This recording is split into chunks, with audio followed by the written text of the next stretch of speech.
Et bonsoir à tous, bonsoir Gaëtan, bienvenue pour ce Play the Dev saison 2, une petite expérimentation sur une nouvelle format pour ce podcast.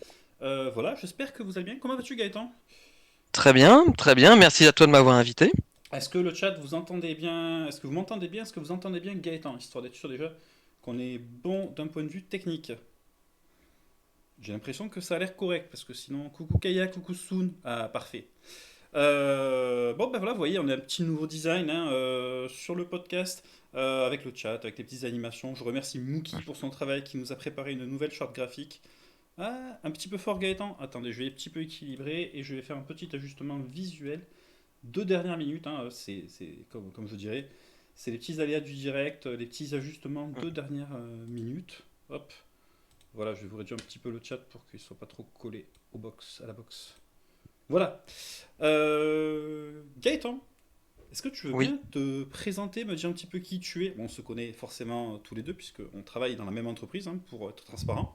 Mais voilà, dire un petit peu ton parcours, qu'est-ce que tu fais dans la vie, et voilà, quels sont un petit peu tes centres d'intérêt par rapport au dev, etc. Alors, on bosse dans la même boîte, mais pas tout à fait au même endroit. C'est Moi, ça. Ouais. je suis à Paris et je suis dans. Je peux citer le nom ou faut pas, Florent? Si, tu peux. Regarde, je fais même de la publicité dissimulée avec la tasse qui est ici présente. Voilà. Ah, ouais, donc je bosse chez Meritis depuis 15 ans maintenant. Ouais. Melty, donc, qui est une Euh, entreprise de services numériques, hein, pour préciser. voilà. Ouais. Et je suis Java. Je suis Java depuis un peu plus de 18 ans maintenant. Donc c'est là qu'est mon expertise, mais j'ai touché à plein d'autres trucs à côté. En particulier, j'ai fait du Swing. À l'époque, on faisait des interfaces graphiques avec des applications de bureau. Puis maintenant, depuis pas mal d'années, passer sur du dev web avec un peu de front, mais surtout globalement du back. Et j'encadre maintenant toutes les expertises sur le software engineering chez Meritis. Et donc plein d'autres nouveautés, des langages que je connais pas, et pour inciter les gens à faire plein de choses. En particulier, beaucoup d'efforts sur la formation en ce moment. Ok. Et sinon, je suis passionné aussi par tout ce qui est programmation compétitive. Mais c'est vraiment un hobby, c'est un loisir, ça n'a rien à voir avec le côté pro. Euh, N'en faites pas juste pour améliorer votre CV, mais faites-le pour vous faire plaisir. Même si ça apporte aussi des bonnes choses au quotidien, c'est quand même un gros investissement personnel. Et puis, je souhaite que mon métier soit le plus beau du monde et qu'il le reste demain. Donc, je fais tout pour changer le monde jour après jour. C'est plutôt cool et alléchant. On se lasse pas de rester sur une techno principale pendant 18 ans. On s'en lasse pas parce que c'est plus du tout la même techno Ouais, et je fais forcément. plus du tout les mêmes choses. Globalement, j'ai commencé c'était du Java qui s'appelait 1.4 et aujourd'hui on est à Java 20 et il y a beaucoup de choses qui ont changé. À l'époque, on était globalement sur du monoprocesseur et des applications bureautiques. Aujourd'hui, on a des processeurs avec plein de cœurs, on est très orienté sur des choses plus orientées service. Donc le travail a pas mal changé. Ok. Et alors, le travail que tu fais sur la partie software engineering, sur la formation, etc., tu peux en dire un petit peu quelques mots? Comment tu abordes ça pour quelqu'un qui effectivement a une spécialisation? Comment est-ce qu'on essaie de dupliquer un petit peu ce que tu connais sur un langage aux autres langages? Est-ce que tu retrouves des patterns que tu as trop connus dans Java que tu peux appliquer enfin, en termes de formation, etc.? Comment ça se passe un petit peu? Ça se passe bien déjà, ça se passe bien. Alors, je suis pas du tout expert de toutes les technos sur lesquelles j'encadre des experts, au contraire. Par contre, je deviens de meilleur en meilleur à les pousser à exposer leur expertise. Et c'est là-dessus que je leur apporte vraiment de la valeur ajoutée. L'objectif est vraiment de mettre en valeur leur savoir-faire et leur personne. Parce qu'une grande partie de l'expertise, c'est pas seulement du technique pur, mais c'est aussi comment on explique la technique, comment on gère les difficultés techniques dans l'équipe. Et donc, il y a aussi beaucoup d'humains. Et c'est ça qui fait la différence je dirais pas en vieillissant, mais presque, hein. Ok, d'accord. C'est intéressant, du coup, effectivement, par rapport à Et ça. ça c'est pareil, qu'on soit un dev Python, JavaScript, TypeScript, Java, Go, Rust, enfin peu importe la techno. Il y a des choses qui t'ont marqué dans les changements dans nos métiers ces dernières années. Qu'est-ce qui un petit peu, enfin, quels sont les changements que tu as appréciés ou ceux que tu as peut-être moins appréciés sur un petit peu comment sont transformés nos métiers? Ah, il y a un énorme changement. Mhm. Quand j'étais petit, moi, développeur, ça n'existait pas comme métier. C'est vrai. Donc j'ai pas eu de, j'ai pas, voilà, ça n'existait pas. Ah, il y en avait quelques-uns, ça existait déjà, mais c'était vraiment pas connu. Aujourd'hui, il y a des formations dans tous les sens qui permettent de devenir dev sur euh, plein de domaines avec des résultats plus ou moins bons. Il y a aussi presque du buzz ou de la hype sur tout le monde doit être développeur. Mes enfants qui sont à l'école primaire, bientôt au collège, euh, et ben, ils vont faire du développement à l'école, du code ou de la programmation. Donc c'est des choses qui sont vraiment très très différentes. Et donc on se retrouve avec un- une topologie d'équipe avec des horizons de personnes dans les équipes qui est vraiment très différent de ce qu'on avait il y a une quinzaine d'années. Il y a une quinzaine d'années, les développeurs, ils étaient en général des autodidactes de 40 à 50 ans. Donc on avait des équipes de dev qui étaient bah, avec une moyenne d'âge assez élevée et des gens qui avaient des parcours en général assez industrie lourde ou de la recherche ou des choses comme ça. Aujourd'hui, on a des gens qui sont beaucoup plus jeunes, une moyenne d'âge dans les équipes de dev qui a énormément baissé. Donc c'est vraiment un changement impressionnant. Euh, Avec un petit biais, on a quand même énormément d'équipes qui sont monoculture et monoformation où toutes les personnes ont la même culture globalement, un petit peu geek sur les bords, avec des écoles qui ont des formations très très proches. Donc on a perdu en diversité d'opinions et d'ouverture d'esprit, j'ai trouvé. D'accord. Donc, toi, tu Oui, penses une réponse un qu'effectivement. peu longue, hein, désolé. Non, non, non, Mais non, c'est intéressant en ouais. fait. Ça me donne envie de réagir sur plein de sujets, mais je vais essayer de garder un petit peu le focus et juste de revenir sur un ou deux points. Mais toi, tu penses que justement, le profil de dev, il s'est encore plus, je veux dire, ancré dans cette image un petit peu du geek développeur, etc. Parce que, Alors c'est pas c'est plus le geek développeur. On n'est ouais. plus sur le geek développeur qui était avec la passion qui déborde sur le quotidien du travail. Hmm. Et ça c'est parti. Par contre, c'est l'ingénieur en 25 et 30 ans qui est sorti d'une école et qui ont D'accord. quasiment tous le même parcours et qui pensent exactement les mêmes choses et qui ont les mêmes technos comme référence et les mêmes façons de voir les choses. D'accord. D'aborder et de résoudre les problèmes. Ok. Et Mm. Et qui se prennent tous le même mur de la même manière. ouais. C'est quoi ce mur? Dès qu'il y a un problème qui dépasse légèrement leurs compétences, eh ben, il n'y en a aucun dans l'équipe qui sait le résoudre parce qu'ils sont tous formatés pour penser pareil. D'accord, ok. Ouais, c'est un point de vue intéressant. Je suis d'accord dans une certaine mesure en plus, surtout dans des équipes qui sont restées beaucoup dans le même environnement technique et qui n'ont pas été très capables d'évoluer. Mm. On l'a vu il y a quelques années par exemple où donc moi je fais quand même beaucoup de front à certains niveaux et on avait encore des applications qui ont attendu que Chrome, que tout ce qui était les navigateurs, Chrome en premier lieu, abandonne Flash et toutes les solutions basées sur du ActionScript, etc. pour faire des migrations à la dernière minute alors qu'en fait il y avait vraiment besoin d'accélérer un petit peu ça et de l'anticiper et pas d'attendre la dernière minute que ça devienne une deadline dure parce que là, pour le coup, il n'y Mm. avait plus de support technique à partir d'une date, quoi.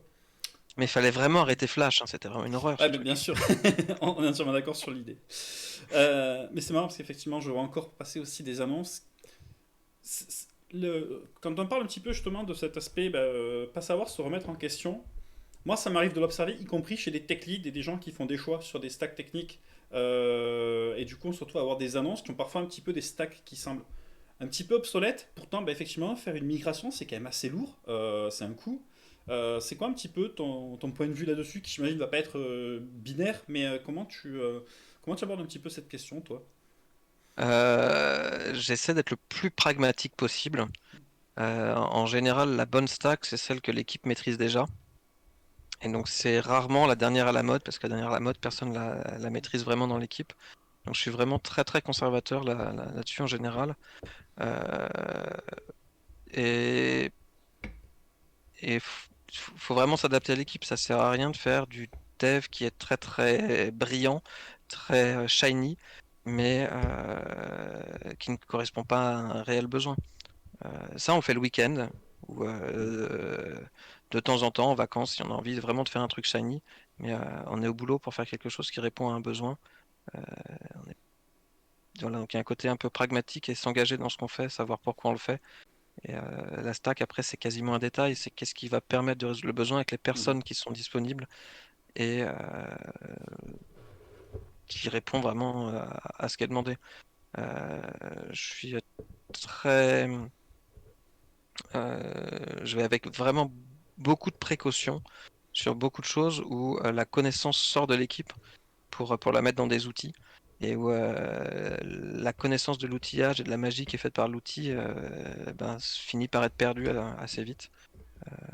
Énormément des besoins qu'on fait sont en général assez simples et rajouter une complexité comme ça extérieure par l'utilisation d'outils qui sont certes très jolis, bah, j'essaie en général d'éviter.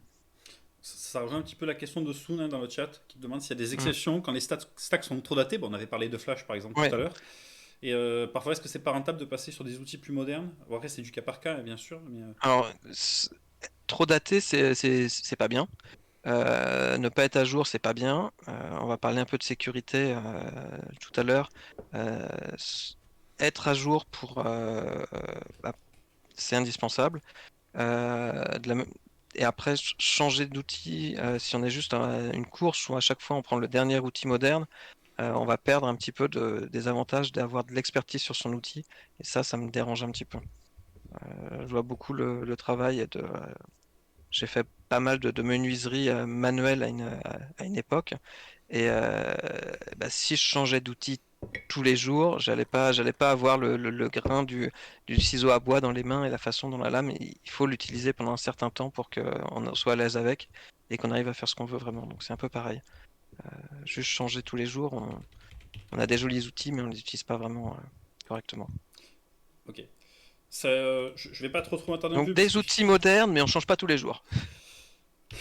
j'aime bien le petit résumé. Et le lien avec la sécurité. D'ailleurs, on va petit à petit basculer vers le premier sujet de la soirée. Mm. Moi, il y avait juste une dernière question. Et le chat, n'hésitez pas aussi hein, de votre côté à poser des questions à Gaëtan qui vont vous sembler Mm. intéressantes. Euh, Et je ne fais pas de développement personnel, non. euh, tu as évoqué tout à l'heure le qualificatif de passion. C'est vrai que quand on Oui. discute avec des RH qui recrutent dans la tech, ils veulent des gens passionnés par le développement, etc. Un truc qui était marrant, c'est que moi j'avais lu une étude justement qui montrait que les développeurs les plus efficaces, c'est ceux qui en faisaient de façon alimentaire, sans trop se mettre de pression pour en faire au-delà du boulot, qui aimaient bien ça, mais sans que ce soit non plus Mm. le truc qui transcende leur existence. Qu'est-ce que tu penses de cette question? Parfois, on avait même l'impression que l'étude pointait que ceux qui sont vraiment passionnés, parfois, ont tendance à aller trop loin dans ce qu'ils vont vouloir mettre en œuvre dans leur métier, alors que pour répondre à des besoins fonctionnels simples, t'as pas besoin d'aller aussi loin. Bah, j'ai pas mal évolué là sur la question, sur le truc, parce que je fais partie des gens qui sont passionnés. Bah, la passion, c'est quand même une obsession, et ça, c'est pas bien. Euh, Il n'y a vraiment pas besoin d'être passionné pour être développeur et pour bien faire son boulot. Euh, il y a besoin d'être engagé dans ce qu'on fait. Et qu'on soit engagé dans ce qu'on fait de 9h à 17h tous les jours de la semaine, et puis le reste du temps faire autre chose, c'est très très bien aussi, hein. Euh, Par contre, ne pas être engagé, ça c'est vraiment pas bien. Et on confond assez souvent le fait d'être passionné, le fait d'être engagé dans ce qu'on fait. Et c'est vraiment pas bien. Et la passion, on n'est pas loin de la pathologie sur plein d'aspects. Donc faut pas se flageller en disant je suis pas assez passionné. Le week-end je sors. C'est ben non, c'est très bien aussi, hein. Faut être Ouais. engagé dans ce qu'on fait au quotidien. Et c'est exactement ce qu'il faut, pas plus. Si on en fait plus, c'est vraiment du hobby et Mm. faudrait presque ne pas en être fier. C'est juste un truc à part et Ouais, ok. c'est autre Mm. chose. Ça se tient, ça se tient. Et d'ailleurs, sur le sujet, un truc qui me faisait réagir, tu vois, quand un recruteur en général rencontre un candidat, il y a deux choses qui vont ressortir. C'est est-ce que il est passionné et est-ce que c'est le meilleur? Et en fait, c'est vrai qu'en dev, on a besoin de personnes solides, ça c'est clair et net, on a besoin de personnes qui connaissent leur truc et Oui, qui font pas n'importe quoi. Mais par contre, tu vois, moi j'ai quand même fait pas mal de projets dans la vie. C'est rare que sur un projet, j'ai des features extraordinaires qui demandent des compétences hors du commun. En général, il y a un socle de compétences qui suffisent à répondre à beaucoup de besoins fonctionnels que tu peux trouver sur un projet. est-ce qu'on peut dire qu'on est d'accord qu'en fait, bah, c'est pas l'enjeu pour vous, c'est pas de devenir le meilleur dev, d'être un expert total sur votre sujet, mais de bien maîtriser ce que vous savez faire et d'être capable de répondre rapidement à un besoin. Comment tu vois un petit peu les choses là-dessus sur cette notion d'excellence du développeur? Alors, je suis à la fois d'accord et pas d'accord. Je vais commencer par le côté pas d'accord. C'est pas parce qu'on se rend pas compte que qu'on fait du boulot dégoûtant que notre boulot est pas dégoûtant. Euh, Mes enfants, quand ils avaient 3 ans, ils pensaient faire un dessin magnifique qui ressemblait à un chevalier sur son cheval avec un château fort, et c'était un. Ouais, ils sont très très bons, mes enfants, mais c'était quand même pas beau. Vraiment pas beau. Et personne pouvait reconnaître vraiment un chevalier sur son cheval. Donc quand on est mauvais, on s'en rend pas compte. Et on se rend pas compte que le travail qu'on fournit n'est pas à la hauteur. Donc il y a un besoin d'excellence dans nos métiers. On a un impact sur la société. Quand on fait des choses qui sont pas bien, et ben, ça provoque des accidents, ça provoque des bugs, ça provoque des fuites de données, ça peut pourrir la vie des gens. Euh,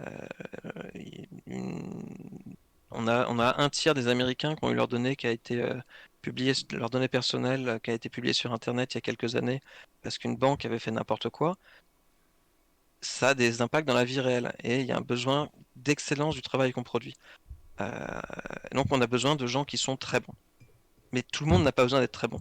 On a besoin d'avoir des gens qui sont très bons pour faire des très bons produits. On n'a pas besoin d'avoir que tout le monde qui soit très bon. Dans tous les métiers, on a toujours eu des apprentis qui apprenaient leur métier, qui travaillaient à côté de gens qui étaient beaucoup plus experts. Ok. Euh, Après, sur le côté être le meilleur et le côté très compétitif, comme je fais beaucoup de programmation compétitive, c'est aussi quelque chose qui me parle beaucoup. En particulier, il y a quelques années, il y avait quelque chose qui s'appelait le meilleur dev de France. Euh, il a changé de nom parce que c'était pas joli meilleur, donc c'est le Master Dev de France maintenant. Il paraît, c'est sans doute mieux Master que meilleur, je ne sais pas pourquoi. Euh, et je suis pas le meilleur, il y a des gens beaucoup plus rapides, et la plupart des gens qui sont plus rapides et qui sont meilleurs sur ces choses-là, mais ils seront pas développeurs dans leur métier, ils feront autre chose en plus, donc c'est vraiment pas juste. Euh, donc dans le côté compétitif, il n'y a pas besoin. Par contre, aller chercher une excellence et bien faire son boulot, là, il y en a besoin. Et assez souvent, on a un déficit de qualité dans les applications qui sont produites par nos équipes de dev. Ok.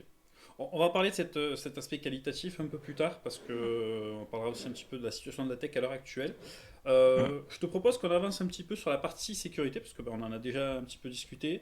Ouais. Alors, le point de départ de la raison pour laquelle je t'ai invité, tu le savais, c'était ta conférence à Devox, mais que tu as donné également à d'autres événements sur je malmène ta prod en direct avec 15 failles de sécurité, si je dis pas de bêtises C'est exactement qu'on ça. qu'on va partager dans le chat, hein, comme ça vous pourrez la regarder et la mettre de côté si vous voulez. Est-ce que tu peux me dire un petit peu quel est un petit peu pour toi le point de départ de cette conférence, comment t'es venue l'idée et un petit peu ce que tu essayais de véhiculer et après on discutera un petit peu du fond du problème, de certains points spécifiques. Ouais. Le point de départ, c'est que bah, je suis développeur et je suis pas dans la sécurité dans le quotidien, loin de là. Et ça fait maintenant pas mal de temps que je suis harcelé de commerciaux qui veulent me vendre des solutions tout en un de sécurité. Donc là, je vais basculer un peu dans les termes un peu techniques, des analyses de dépendance, des analyses statiques de code, des analyses de binaire, plein de choses, donc plein d'outils magiques qui sont censés répondre à toutes ces problématiques. Et vous l'avez peut-être déjà légèrement entendu, je suis pas très très fan des outils en général. Et donc j'ai voulu creuser un peu le sujet. Là, je me suis rendu compte que la plupart de mes collègues et moi-même, eh ben, on avait beau connaître quelques trucs, on connaissait vraiment pas grand-chose, et puis on savait pas à quoi ça ressemblait en vrai, en fait, une faille de sécurité, qu'est-ce qu'on pouvait faire avec. Euh, L'exemple typique, on nous dit les injections SQL, ok, on voit à peu près, j'ai une requête qui va faire quelque chose que je maîtrise pas, et ça, on le trouve dans les formulaires sur le web. Ok. Et j'ai voulu aller chercher à montrer à quoi ça ressemblait en vrai, et puis à montrer que en fait cette chose-là, c'était pas un outil qui allait nous en protéger, c'était le développeur au moment où il fait son travail au quotidien, et que c'était là qu'il fallait d'abord appuyer, plutôt qu'à dépenser des cent et des mille sur des suites d'outillage qu'on allait mettre dans des usines de build, je ne sais pas trop où, et qu'elle allait être pilotée par des équipes très loin de l'équipe de dev. Ok. Donc c'était vraiment ramener le dev dans c'est aussi ton boulot. Donc viens apprendre les choses, viens voir à quoi ça ressemble et deviens maître de cette partie-là, la laisse pas à quelqu'un d'autre. Ok. Ouais, j'aime bien l'approche. C'est quand la première fois que tu l'as présenté? Alors je l'ai présenté la première fois en novembre l'année dernière D'accord. à Strasbourg. Euh, Elle avait un autre nom à l'époque. C'était à peu près la même présentation, mais elle s'appelait La sécurité, c'est aussi une affaire de dev. Et tu as pris un Et on, titre un peu plus qui fait le buzz pour pouvoir attirer plus et de on vues m'a sur YouTube, etc. On a compris. et on m'a dit, il faut que tu aies un titre beaucoup plus clickbait. On va l'idée, effectivement. Oui. Et donc après, je l'ai joué déjà à pas mal d'endroits, puis je la rejoue dans 15 jours au Luxembourg, au Vox Mhm. Days, et puis fin du mois à Montpellier au Sonytech Ouais. Je serai pour, là. pour les grandes conférences. Je serai avec toi pour assister à ça encore une fois. Pour la première fois en présentiel d'ailleurs, ça va être cool. Ouais. Ok, bah écoutez, en tout cas, n'hésitez pas. D'ailleurs, si vous êtes dans les coins des deux conférences, enfin des deux Mm. endroits que tu as indiqués, n'hésitez pas à passer voir Gaëtan, ça va être cool. Alors, tu fais donc ce constat sur la sécurité. Tu as présenté des failles de sécurité assez communes et qui, au final, d'ailleurs, ne demandent pas des efforts c'est pas du hacking hardcore avec des algorithmes hyper perfectionnés qui font brute force, etc. C'est Mm. vraiment des choses très simples qui, quand même, mettent en avant une chose. Parce qu'en fait, les devs, on n'est pas très sensibilisés à la sécu. Alors, on vous parle un petit peu d'injection SQL quand vous apprenez le langage. On vous parle de trucs assez un petit peu obvious quand vous apprenez un petit peu, par exemple, à faire une authentification en JWT. On vous donne les bonnes pratiques sans trop vous expliquer d'ailleurs pourquoi ces pratiques sont mises en place, etc. Et moi, j'aurais envie de te poser une question en mettant plus en avant un autre fait. Pourquoi est-ce que les devs sont pas meilleurs en sécurité alors qu'en plus dans beaucoup de boîtes on demande de passer des certifs de cybersécurité à tout le personnel, etc. Enfin, qu'est-ce qui fait qu'il n'y a pas cette prise de conscience? Est-ce que c'est de la flemme? Est-ce que c'est un manque de compétences? Ou est-ce que c'est juste bah, ils sont pas ils y pensent pas forcément? Comment tu vois la chose toi? Euh, Il y a souvent, il y a déjà souvent un truc qui est assez bizarre. On nous demande d'être formé sur la cybersécurité développeur, et quand on nous forme à la cybersécurité, c'est ne pas cliquer sur les liens qu'on nous envoie par mail, ce qui est très très loin des besoins de notre quotidien de développeur, même s'il ne faut pas cliquer sur les liens dans les mails, hein. Il ne faut pas le faire, ni par SMS, ni par tout ça. Mais je pense qu'on peut aller beaucoup plus loin pour un développeur, parce que ça, c'est juste l'aspect cyber qui va impacter l'entreprise directement. Parce que si on clique sur un mail, effectivement, on peut faire en sorte que quelqu'un vienne installer un ransomware dans le SI, tout ça, et ça, c'est vraiment pas bien. Par contre, la sécurité pour nos utilisateurs, en général, on s'en contrefiche parce que nos boîtes s'en contrefichent aussi. Tant que l'application n'a pas été publiée en disant ah ben ça n'allait pas bien, la plupart s'en fichent un peu. Donc il y a très peu d'intérêt là-dessus. Euh, En général, tous les aspects sécurité sont vus aussi par des aspects un peu extérieurs. Ça peut être le marketing qui vient en parler, ou ça peut être de l'infra ou d'autres personnes qui sont sur d'autres sujets. Et l'information ne descend pas jusqu'aux équipes de dev. Donc on préfère avoir le marketing qui va aller demander à ce qu'il y ait un audit de sécurité, qui va sortir un rapport et qui ensuite va peut-être créer des tickets qui va redescendre à l'équipe de dev, plutôt que de dire à l'équipe de dev, en fait, la sécurité, c'est important. Est-ce que vous pouvez au quotidien vous poser les questions? Euh, voilà, on préfère avoir un chemin détourné, je pense, qui n'est pas le bon. Ce serait beaucoup mieux de dire aux développeurs, ton travail est important. Si tu fais des bêtises, il va y avoir des impacts. Est-ce que ça peut faire partie de ta culture, de la culture de l'équipe, de se poser les questions, d'y réfléchir et d'éliminer déjà 80-90% des problèmes qu'on pourrait D'accord. laisser. Mais d'autant plus qu'alors, bon là je rentre un petit peu en Mm. terrain inconnu, mais enfin, je me doute que déjà une entreprise qui fait des projets au forfait pour un client, elle a un engagement de résultat en termes de sécurité. Et puis, je ne sais pas par contre, un développeur, dans quelle mesure il peut être tenu responsable d'une faille de sécurité qui aurait été créée par un de ses développements. Je pense en tout cas en Europe, on doit être bien couvert, même si ça peut être peut-être considéré comme une force professionnelle. C'est des cas qui se sont présentés d'ailleurs, toi, dans ta carrière, ce genre de questions? Genre quand une grosse faille apparaît, comment c'est abordé un petit peu? Euh, Ça m'est arrivé une fois où j'ai vu quelque chose, j'ai dit non, non, là, c'est pas possible, c'est pas normal. Et ça a été très compliqué d'escalader pour dire qu'il fallait faire le dev pour corriger. Donc D'accord. c'est encore compliqué. Et j'étais déjà bien expérimenté, j'avais quand même déjà une voix qui portait pas mal, ce qui fait que mais j'ai dû faire une démo pour leur montrer qu'il y avait un problème. Donc, Donc ça ouais, reste quand même vraiment une question de bah, la priorité est sous-estimée. C'est pas tant une question de compétence, c'est juste qu'il n'y a pas assez de focus mis dessus de ton point de vue. Et, et comme les devs sont pas bons en sécurité, on n'est pas pris au sérieux quand on parle de sécurité non plus. Donc c'est un peu, Mm. ça se mord un peu la queue. C'est vrai que ça donne toujours l'impression d'être un côté un petit peu rébarbatif, d'autant plus que souvent bah, c'est des applications internes, on voit pas forcément qui s'amuserait à faire ça, alors qu'en fait bah, ça peut exister.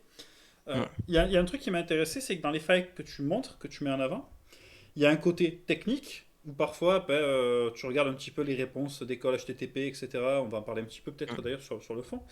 Et puis il y a quand même un petit côté d'ingénierie sociale dans le truc. Parce que par exemple, on essaie de voir sur d'autres réseaux, par exemple, si la personne elle a un compte également. Ça veut dire, on est d'accord, c'est pas un sujet qui est uniquement technique, c'est aussi. Alors est-ce que ça veut dire qu'il y a des pratiques personnelles, par exemple, pour les devs qui sont aussi mises en cause et auxquelles ils devraient faire gaffe? Ah bah les devs et tout le monde, hein. Ouais. Les devs et tout le monde, Allez, vas-y, fais-nous faut pas flipper. publier n'importe quoi sur les réseaux, c'est vraiment pas bien. Fais-nous Euh, flipper un peu quand on regarde un petit peu. et le truc, c'est que les personnes malveillantes, euh, eh ben, elles sont un peu comme les équipes de dev. C'est leur boulot, elles se travaillent en équipe. Ils ont sans doute des tableaux Kanban sur et où t'en es de l'investigation pour rentrer à tel endroit, etc., etc. Ouais, on Ils, avait lu un ils- article ils bossent, là-dessus, ouais, effectivement. ils bossent dans l'autre sens et le même boulot. Et eh ben, il faut ne pas leur faciliter la tâche. Et donc, tout ce qui pourrait leur faciliter, il faut éviter. Et donc l'ingénierie sociale, ça fait partie de la palette d'outils qu'ils ont pour investiguer, pour prendre des connaissances. Et donc faut se méfier là-dessus. Tu peux expliquer vite fait en Euh, deux mots ce que c'est pour les gens dans le chat qui connaîtraient pas le concept d'ingénierie sociale, parce que je pense que c'est pour bah, quelqu'un qui. l'ingénierie sociale, par exemple, pour voir c'est aller chercher toutes les infos qu'on trouve publiquement sur Internet. Donc ça, c'est Open Source Intelligence, donc aller chercher des informations sur les personnes, l'entreprise. On peut tomber sur un article de blog qui parle d'une partie technique, d'architecture, et puis telle personne, on voit où elle est passée. Donc on peut recueillir plein d'informations comme ça. Et puis ensuite, à partir de ces informations-là, on va pouvoir aller un peu plus loin. Donc on peut envoyer des spams de façon très ciblée. Donc ces mails-là qui sont très ciblés, ils sont beaucoup plus difficiles à détecter. Par exemple, si un exemple tout bête, les fameux colis DHL, là, vous avez plein de spam ou colissimo dans votre boîte Gmail. Si vous avez publié que vous avez commandé sur Amazon une enceinte Bluetooth, eh ben, je peux vous envoyer un mail qui d'un seul coup est beaucoup plus crédible que ce mail générique colissimo que vous avez et sur lequel vous allez peut-être cliquer. Parce que j'aurai beaucoup plus d'informations pour avoir quelque chose Hmm. bah, qui est vraiment ciblé sur vous. Et ces choses-là, ils sont beaucoup plus difficiles à prendre. Donc ne cliquez jamais sur un lien dans un mail, même s'il s'appelle Colissimo et que vous avez commandé une enceinte Bluetooth, c'est pas bien. Ouais, Je vais le répéter plusieurs fois, de pas cliquer dans les liens dans c'est les bien, je pense mails. qu'effectivement le phishing, bon, alors j'espère quand même que le public sur la chaîne quand même est assez sensibilisé aux questions de phishing, même si parfois tu peux avoir du phishing très élaboré, par exemple avec l'usurpation des noms de domaine de ton entreprise, Ouais. etc. Et ça c'est quand même beaucoup plus difficile à détecter. Mm. On peut être beaucoup moins vigilant. Ou des gens qui mettent des liens dans le chat du stream, par exemple. Hmm. Bon, a priori, l'URL a l'air légitime, mais C'est pas mal, c'est pas bête. Ok, donc on a cette partie ingénierie sociale. Et après, on a beaucoup de choses qui se passent en expérimentant, donc beaucoup sur des calls HTTP. Je t'ai vu utiliser des mm, outils comme Postman, etc., pour préparer des requêtes et essayer de mettre à mm, l'épreuve des différents endpoints que tu as identifiés d'un parcours utilisateur mm. classique sur l'application que tu cherchais à malmener. Bon, du coup. Euh, ça me fait un petit peu penser à ce que disait Soun d'ailleurs tout à l'heure. Est-ce que ça veut dire que c'est qu'une question de bac, cette question de sécurité? Bon, je sais à quoi je me doute ce que tu vas répondre, mais c'est vrai que c'est quand même un cliché qui revient souvent, que la sécu ça se fait côté bac, etc., et que le front ils sont de pépère, alors qu'en fait c'est pas vraiment le cas. Euh, la sécurité, elle est indispensable côté back, et côté front, elle est pas loin d'être indispensable non plus. La moitié, il y a une partie des failles de ce que je montre où effectivement c'est du pur back, mais il y en a aussi une partie qui est du pur front. Euh, quand j'affiche tout ce qui est injection de code JavaScript dans une page, c'est le front qui l'affiche dans le navigateur, donc c'est aussi une problématique front. Et c'est une problématique là encore, on revient sur l'humain. Euh, c'est du dialogue entre les deux. Le gars du bac qui envoie quelque chose à présenter dans le front, euh, si le mec du front dit attends, est-ce que c'est d'où vient ce contenu et qu'est-ce que tu m'envoies? Et de la même manière, quand le bac reçoit des données du front, il peut demander mais c'est quoi ton truc? Donc c'est vraiment un dialogue entre les deux. Euh, Ça veut pas dire que ça doit être une seule personne qui le fait, mais ça doit vraiment dialoguer sur qu'est-ce qu'on attend, quels sont les prérequis, et ils doivent être contrôlés des deux côtés. C'est pas parce que le développeur back a dit au front, t'inquiète, ce que je t'envoie, tu peux l'afficher comme tu veux, c'est nickel, bah, qu'il faut lui faire confiance non plus, hein. Ouais. C'est une donnée qui vient de l'extérieur, donc Hmm. elle vient de l'extérieur. Ok, c'est intéressant ce point de vue. Alors, il y a une petite question qui en découlerait du coup. C'est vrai que les formations courtes, quand tu fais du front, effectivement, alors elles sont très très très très très légères en termes de sécu, donc effectivement c'est Les assez. formations longues aussi, hein. Il y a Les pas de. formations longues aussi. Alors, comment déjà tu es développeur sur un projet, tu sais que tu voudrais par exemple auditer des potentiels problèmes de sécurité dans ton application. Alors toi Mhm. tu m'as dit que tu avais très peu confiance dans les outils automatisés, même si de façon générale, hein, de toute façon, un linter ou un truc dans ce genre, il y a déjà quelques types que si tu codes proprement par rapport à ton linter, déjà tu vas déjà te mettre un petit peu plus en conformité, etc. Mhm. Mais alors, c'est quoi les outils dont on dispose en tant que dev pour adresser un petit peu ces soucis? Bah, il y a quand même des outils, hein. Dans le monde Java, il y a SonarCube, qui est une référence au départ sur de la qualité de code, qui a été.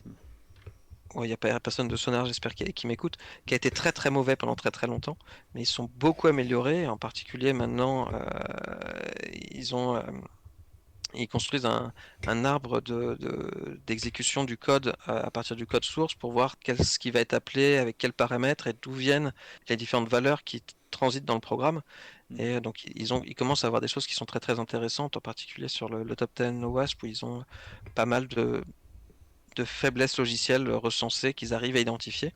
Euh, mais ils arrivent à identifier celles qui sont connues et qui sont bien référencées, qui correspondent au pattern, le langage, le framework utilisé, qui a été utilisé pour définir la règle dans Sonar. Après, il y en a d'autres qui font la même chose sur du code compilé, et qui arrivent à avoir quelques résultats aussi. En particulier, ça permet plus de filtrer pour pouvoir dire que effectivement, il y a une faiblesse ou il y a une faille qui est connue à cet endroit-là, mais le code ne passe pas dans cette partie de la librairie, donc on n'est pas impacté que d'aller découvrir des choses. La plupart des problématiques, c'est vraiment des problématiques au niveau du quotidien de l'humain. C'est des exceptions mal gérées ou des choses qu'on laisse passer qui ne devraient pas, trop d'informations qu'on affiche à l'utilisateur en cas d'erreur. Et donc c'est vraiment plus des discussions entre le dev front, le dev back, les testeurs, Mhm. les responsables d'application sur qu'est-ce qui se passe quand ça se passe mal dans mon appli. C'est vraiment 90% des faiblesses, elles viennent de qu'est-ce qui se passe quand ça se passe mal. Qu'est-ce qui se passe si on m'envoie un JSON mal formaté? Qu'est-ce qui se passe si et on rajoute des si comme ça? Et ça fait un peu partie normalement de notre quotidien de développeur, d'aller chercher tous les cas qui grattent et pas simplement penser au chemin facile. Et donc, poser ces questions Et alors, du qu'est-ce qui se passe quand ça se passe mal. au-delà des outils logiciels, parce qu'en fait, Mm. je réfléchissais par rapport à ce que tu me disais, est-ce qu'il y a aussi des approches méthodologiques pour pouvoir, avec pardon, regarder ta conférence, ça aide, ça permet Mm. d'avoir quelques points de focus, mais est-ce qu'il y a des outils méthodologiques qui existent que le dev pourrait prendre et dire, bon, ben, je parcours cette checklist et je vérifie si je suis bon là-dessus. Est-ce que tu as des connaissances de peut-être d'organismes qui auraient un petit peu travaillé là-dessus, etc. Il y a plusieurs références, enfin plusieurs réponses possibles. Il y a tout ce qui va être les guidelines de Security by Design, où donc c'est vraiment du process pur où on va documenter, décrire quelles sont les données qui transitent dans notre application, quels sont les traitements qui sont faits par nos applications, et pouvoir donner des idées de criticité et définir comme ça des niveaux. Et donc c'est vraiment très process, ça permet d'écrire les choses. Ça donne pas tout, mais ça permet de savoir là si j'ai des données qui sont critiques et qui sont pas critiques, et quelle partie d'application va avoir accès à quelle partie des données, etc., etc.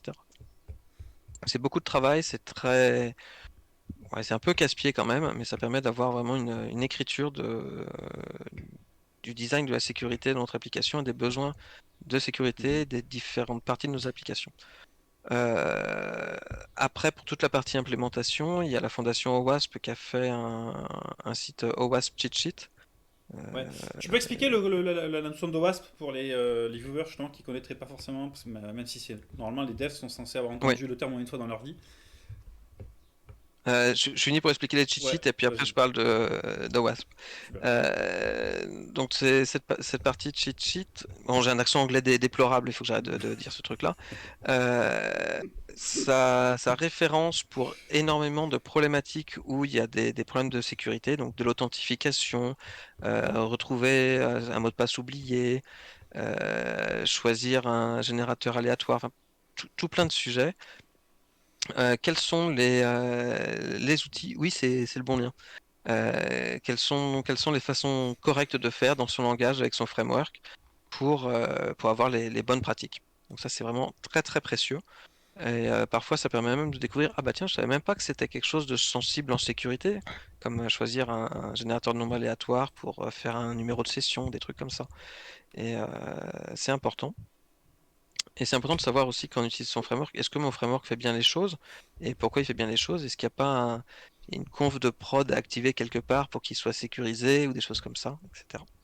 Alors, le point que tu viens de mentionner sur les Mm, frameworks me fait penser à un point sensible en termes de sécurité, parce que c'est un petit peu le problème, c'est-à-dire que dans une équipe, tu peux agir dans la limite de ton code source, mm, mais depuis plusieurs années, dans des écosystèmes de quand même la majorité des langages de programmation, on est passé sur des gestionnaires de dépendance, que ce soit NPM, PIP, que ce soit euh, Maven. Composer, ouais, Maven, etc. Et en fait, les repositories où on va chercher les dépendances, en fait, ils sont souvent basés sur les versions Mm, publiques publiées des librairies. Et en fait, on ne sait pas qui sont les maintaineurs, on n'a pas le contrôle sur le code ouais. qui a été publié. J'ai eu souvent écho de grosses failles de sécurité qui ont été introduites par ces biais-là. Et en plus, souvent, c'est même pas les développeurs qui provoquent la mise à jour, c'est il y a un nouveau déploiement, la CI elle installe automatiquement les packages mis à jour sur les dernières versions sans que les développeurs ils aient pu sur ça, ce qui veut dire qu'en local ils n'avaient peut-être pas la bonne version non plus, Mm, parce que souvent les configurations de gestionnaire de paquets permettent d'être permissifs sur la version des packages qu'il y mm. a. Pourtant, on a quand même besoin de ces gestionnaires de dépendance, Oui. etc. Comment est-ce qu'on peut aborder ce sujet? Parce que moi, j'ai jamais vu de solution qui me satisfaisait en termes de sécurité par rapport à tout ça. Et j'ai toujours eu Alors, l'impression qu'on était obligé de faire des sacrifices là-dessus. c'est le Dependency Vulnerability Management. Vous pouvez faire un micro screenshot. Là, il y a vraiment que de l'outillage qui nous aide. Donc là, c'est vraiment de l'outil. Il faut un proxy dès qu'on va chercher des sources ou des binaires ou quoi que ce soit vers l'extérieur pour valider lesquels on utilise. Il y a beaucoup d'outils qui font ça très bien. Il y a beaucoup d'outils qui vont aller chercher les failles recensées dans les librairies utilisées. Et donc là, c'est purement de l'outillage. Et il y a pas mal de réflexions en cours et de travaux. C'est en train d'arriver. Tout ce qui va s'appeler les SBOM. C'était demandé, je crois que c'est début de l'ère Biden, 2021 quelque chose. Le gouvernement américain qui a demandé à tous les fournisseurs du gouvernement américain de pouvoir prouver qu'ils embarquent pas de vulnérabilité dans leur dépendance. Assez Et ambitieux. donc, Assez. et donc pour ça, il y a eu des discussions en cours. Il y a la fondation Linux qui a proposé des outils, la fondation OWASP aussi, Les deux se sont mis d'accord sur pas mal de choses. Donc, il va permettre de signer toutes les dépendances et leur origine et avoir tout ça qui va être fourni en même temps que les applications. Et donc, c'est des choses qui vont nous arriver dans la figure. Il y a encore pas mal de questionnements sur qu'est-ce que ça veut dire signer un binaire. Pour le moment, globalement, ça va être signé avec une personne physique, vu que c'est OpenID Connect qui permet de récupérer l'identité de la personne qui va signer un binaire. Donc il reste à voir, est-ce que j'ai confiance dans la personne qui a signé le binaire? Ça déplace un peu le problème, mais pas, ça résout pas encore tout, mais ça permet déjà de commencer à avancer sur des choses. Euh, voilà. Et je vais en profiter pour continuer à parler sur OWASP, parce que Linux, à peu près tout le monde connaît, mais OWASP peut-être un peu moins. C'est une fondation qui œuvre pour un web plus sécurisé, euh, qui s'est étendu après à deux, trois petites choses comme du mobile et de l'infra aussi, je crois. Moi, c'est vraiment plus la partie développement web que j'ai regardé. Et qui fait tout un travail d'analyse de statistiques sur les failles recensées et qui va publier tous les 3 ans, je crois, le top 10 des catégories dans lesquelles on a le plus de failles qui ont été observées et qui va recenser pour chacune des failles d'où vient la faiblesse. Que ce qui va recenser, ce sont les faiblesses logicielles et pas les exploitations. On fait bien la différence entre les, euh, les faiblesses et les exploitations. Et qui définit pour chacune son nom, un numéro d'identification, sa catégorie, d'où elle vient, quels sont les impacts et des exemples dans différents langages de code, à la fois de d'où est la faiblesse et de comment y remédier. Alors, ça me fait penser à une chose, parce qu'on va aussi retrouver, souvent quand même quand on parle de sécurité, on parle aussi beaucoup de données personnelles. Et par exemple, un challenge que j'avais vu dans beaucoup de petites organisations notamment, c'est lorsqu'il a fallu mettre en œuvre les préconisations, enfin les impératifs de mise en conformité par rapport au RGPD. Et pour Oui, des petites structures, en fait, le coût de mise à jour et de mise en conformité à la RGPD représentait leur chiffre d'affaires de plusieurs années parce que c'était extrêmement cher, parce que les process qui étaient utilisés depuis des années, ils n'étaient pas forcément à jour. mhm. C'est parce que j'ai l'impression que c'est un truc où c'est facile pour une grande entreprise d'y remédier parce qu'elle a la scalabilité pour pouvoir adresser ces sujets. Mais quand c'est une petite structure qui a pas forcément beaucoup de sensibilité aux outils numériques et qui a des moyens de développement qui sont assez limités, comment est-ce qu'on arrive à, limiter la casse en fait, quoi, tout simplement, parce que c'est quand même Bah, un investissement qui est pas. la problématique, c'est que la casse était déjà là. Ouais, c'est pas faux. Un plombier qui avait dans son agenda les données personnelles de tous ses clients depuis 25 ans, c'était pas bien. C'est vrai. Ouais, c'est vrai. Et donc, effectivement, ça a été un peu un tremblement de terre au moment où on leur a dit, hep, hep, hep, hep, hep, là, faut arrêter vos trucs. C'est vraiment pas bien? Oui, c'est vraiment pas bien. C'est vraiment pas bien. Et moi qui ai des enfants, je hurle à chaque fois que je dois remplir les questionnaires à l'inscription parce ils respectent pas les RGPD encore non plus partout. Ouais. Mais il faut faire très attention. Petite anecdote là-dessus d'ailleurs, vous prenez peut-être le train de temps en temps. Ne mettez pas votre numéro de téléphone sur l'étiquette de vos bagages. N'importe qui passe Ouais. dans l'endroit à bagages, il a votre nom, votre prénom et votre numéro de téléphone. Ne faites pas ça. Ne faites pas C'est ça. pas faux, c'est pas faux. Comme quoi, c'est pas que des, Voilà. c'est pas que des problématiques tech, c'est aussi des problématiques low tech sur justement comment tu, dans ta vie, tu t'exposes le moins possible en fait. Et c'est même lié aux problématiques de sécurité. On a parlé d'ingénierie sociale totale, enfin, Oui. à Alors, côté. c'est pas le moins possible, c'est tu Ouais. choisis ce que tu exposes. Hmm. C'est vraiment de ça. Être conscient et expliciter les choix sur ce qu'on expose et sur ce qu'on n'expose pas. Hmm. Voilà. Par exemple, j'expose mon adresse mail professionnelle à plein d'endroits, mon adresse perso, quasiment jamais. Je choisis à qui j'expose et je choisis comment j'expose et laquelle j'expose. C'est un bon plan ça, l'adresse email poubelle où on met tous les trucs publics et puis l'adresse Non, je privée. parlais de mon adresse pro. Ouais, ouais. Non, mais je veux dire d'avoir une adresse privée poubelle pour tous les services où tu t'inscris en ligne, et puis de garder celle pour la correspondance privée plus sécurisée à côté, potentiellement pas sur un provider avec qui utilise beaucoup de cookies, etc. C'est Oui, Ouais. mais il faudrait même pas s'inscrire sur ces services qui demandent une adresse mail Bah, oui, mais pourtant, tu vois, dont ils n'ont pas besoin, ou pas ouais, forcément besoin. parce que, Voilà. tu vois, forcément, en général, quand on est dev, on est quand même assez un petit peu sensibilisé aux problématiques open source. Pourtant, dès Ouais, qu'on rentre dans une entreprise, bah, on va passer sur des solutions Microsoft, on va parfois avoir même des webmails basés sur Google, sur Gmail, mm, etc., qui bah, du coup sont interconnectés avec les services de cookies de Google, etc. Enfin, les entreprises non plus, elles sont pas forcément tout le temps à la hauteur au niveau de ce qu'elles implémentent. elles sont même très rarement à la hauteur. Ouais. Oui, oui. Oui, Donc, c'est le grand écart et en général, c'est pas encore terrible. donc on a pas mal de raisons de flipper quand même, à Oui, t'écouter. oui, oui, oui, oui. Ok. Est-ce qu'il y a d'autres choses que tu voudrais discuter et mentionner par rapport à la sécurité pour les devs qui te viennent en tête? C'est pas, oui. Déjà, c'est un sujet pour les devs. Ça doit faire vraiment partie de notre culture de penser sécurité. Que ce soit pour notre quotidien, parce qu'il y en a besoin, mais aussi pour notre travail. Hmm. Et c'est pas si difficile. La plupart des ressources qu'on trouve sont archi moches. Le site de l'OWASP, il est vraiment horrible, très rébarbatif, mais on peut trouver des petites ressources petit à petit et il faut faire un petit peu d'effort au départ. Et puis si on arrive à en discuter après aux collègues, à la machine à café, de temps en temps sur l'heure du déjeuner, et ben ça donne un côté beaucoup plus convivial et ça permet de vraiment partager cette culture.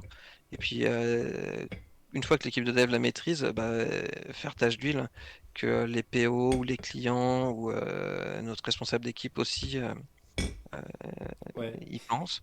Et que ça, c'est vraiment une amélioration parce que quand on réfléchit sécurité, on réfléchit à tout plein de cas possibles et on améliore aussi globalement la qualité de ce qu'on produit. C'est vrai que je t'avais pas posé la question parce que je me suis dit elle est peut-être un petit peu secondaire, mais je pensais justement au PO dans les personnes à sensibiliser parce que par exemple Mm. dans un projet agile, bah, tu peux te dire que les critères de sécurité ça devrait faire partie de la definition of done d'un ticket et donc des critères d'acceptance de réalisation Mm. d'une fonctionnalité.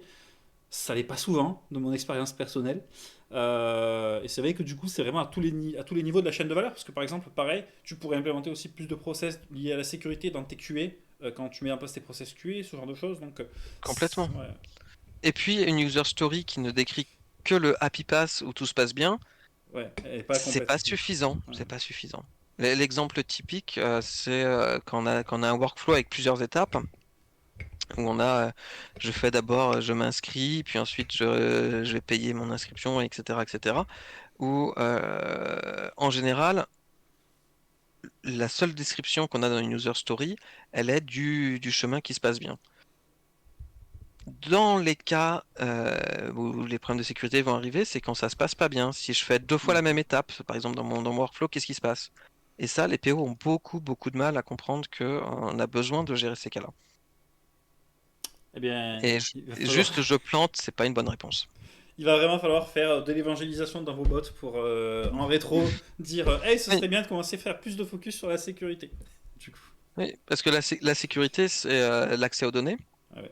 c'est l'intégrité des données. Et c'est le fait que notre plateforme elle soit encore présente.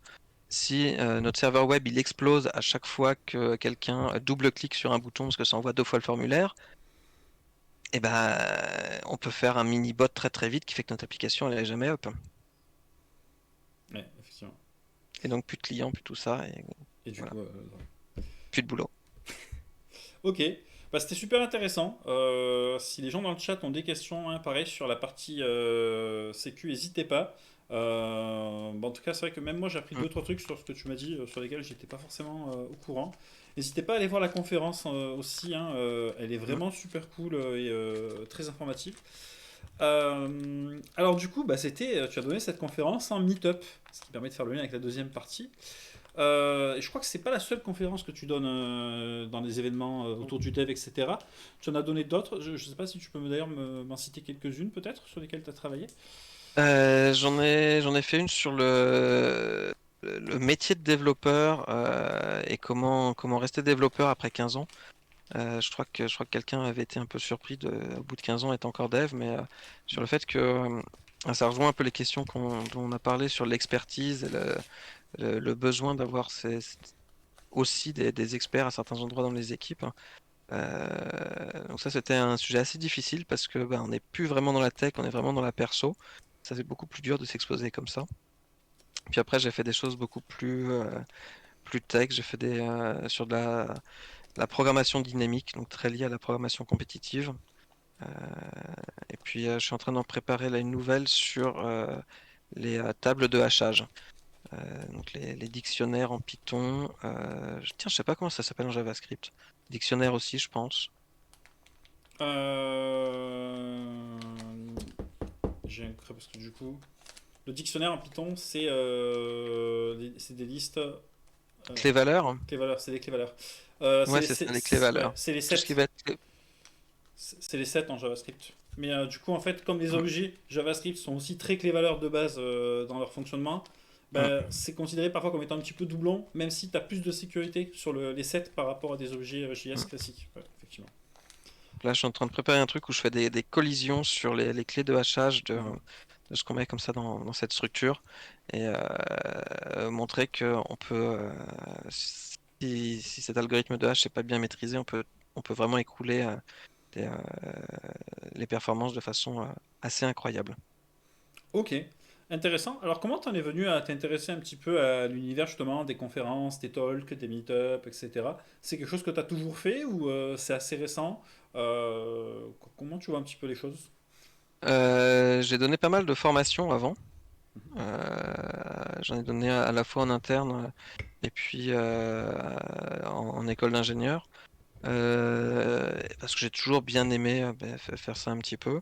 À une époque avant, je faisais aussi de l'animation d'ateliers qu'on faisait ouvert à l'extérieur. Et puis un jour, on m'a dit Gaëtan, est-ce que t'es OK pour en faire une autre, un peu plus grande? J'ai dit bah ouais. Et puis une fois que j'en ai fait une qui m'a énormément stressé, j'ai eu un petit boost d'adrénaline, ce qui fait que j'ai soumis à plein d'autres endroits et puis ça a continué.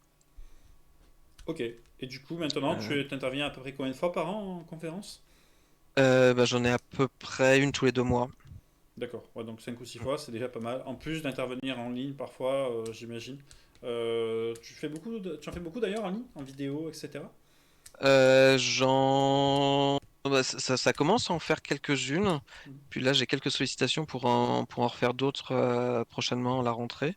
Donc, j'en faisais quasiment pas. Et puis là, j'en aurai 4 cette année. Donc, ça fait déjà un petit paquet. Ouais, c'est déjà pas mal, ouais, pour le coup. Ok.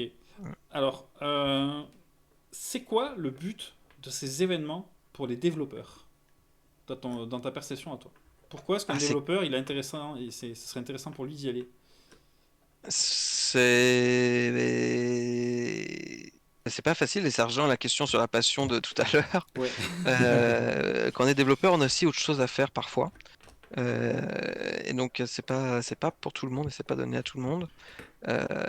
En général, il y a deux parties. Il y a parfois ton entreprise qui t'incite à y aller, une sorte de reconnaissance et de valorisation de toi. C'est de la valorisation non pécuniaire de ton travail. Et puis après, il y en a qui y vont pour eux-mêmes, pour construire du réseau, pour rencontrer des pairs. Et ça, c'est une partie très intéressante aussi. Aller discuter de personnes qui ont une vision un peu différente et qui font des choses différentes. Euh, Ça, c'est pas mal. C'est vrai que Pour la... par rapport au fait effectivement que l'entreprise, c'est vrai qu'en général, Mm, on a l'impression que c'est toujours des événements qui sont très très chers. Alors en particulier quand on prend les événements spécifiques à des technos qui sont parfois mm, organisés par justement bah, la fondation qui gère la techno, etc. etc. Alors moi je pense ça peut aller de 5 ou 600 euros pour la vue GS Conf Amsterdam. Je me souviens, j'avais vu ça quand j'avais mhm. essayé d'y aller. Mais j'ai vu parfois sur certaines technos, ça pouvait monter jusqu'à 2 3 000 euros l'entrée. Enfin, pour une personne seule, on est d'accord que si t'as pas le Alors, soutien d'une 2-3 entreprise. 000 euros, c'est pas pour un public de développeurs, hein. C'est pour quelqu'un d'autre.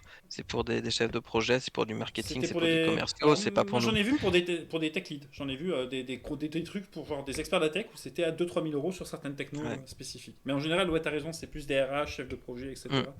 Mais c'est quand même enfin, très très cher pour une personne seule dans tous les cas, même 600 €, tu vois, pour aller à un événement comme ça. Ah oui, c'est très très cher. Ça veut dire que si t'as pas le soutien d'une entreprise, etc., genre un freelance, c'est un petit peu délicat, quoi. Faut le prévoir. Hmm. Faut le prévoir. C'est. Mais ça reste très intéressant. Aujourd'hui, j'étais au Java Day, qui était aujourd'hui justement organisé par le Paris Jug. Lui, il est pas très très cher, il est à 200 € la journée. Et pas très très cher, mais ça reste quand même une sacrée somme. Euh, j'ai rencontré j'ai pas mal discuté avec des gens de Decathlon, leurs problématiques de renouveau dans les équipes et comment leur découpage actuel en équipe de dev de 5 personnes m'a posé des difficultés dès qu'on a des sujets un peu complexes où une seule équipe n'arrive pas à prendre tout le sujet. Hmm. J'ai discuté de performance avec des gens de eFluid, de Metz qui avaient fait le déplacement, que ça permet aussi de vraiment découvrir des problématiques et des façons de travailler différentes. Donc ça, c'est aussi très intéressant. Ok. Et puis les conférences étaient très intéressantes aussi. Donc du coup, c'est aussi un espace de réseautage pour bah, toi rencontrer des gens et comprendre un petit peu leurs problématiques et bah, justement enfin, avoir des points de vue différents, etc., etc. Exactement. Du réseautage et à s'ouvrir plus grand que ce qu'on voit au quotidien. Est-ce que ça veut dire que c'est pas indiqué pour un développeur junior, par exemple? La question est compliquée, hein. Ouais. C'est indiqué, mais faut pas se mettre martel en tête. Quand on est fatigué le soir et qu'on veut pas faire un meet-up, et ben, c'est pas grave. Euh, j'ai été à Mons en Belgique au Dev Day où il y a une école de développeurs qui emmenait à peu près la moitié ou toute une promo à la conférence. Ils étaient partenaires. Et ça faisait bizarre d'avoir autant de personnes jeunes à une conférence tech.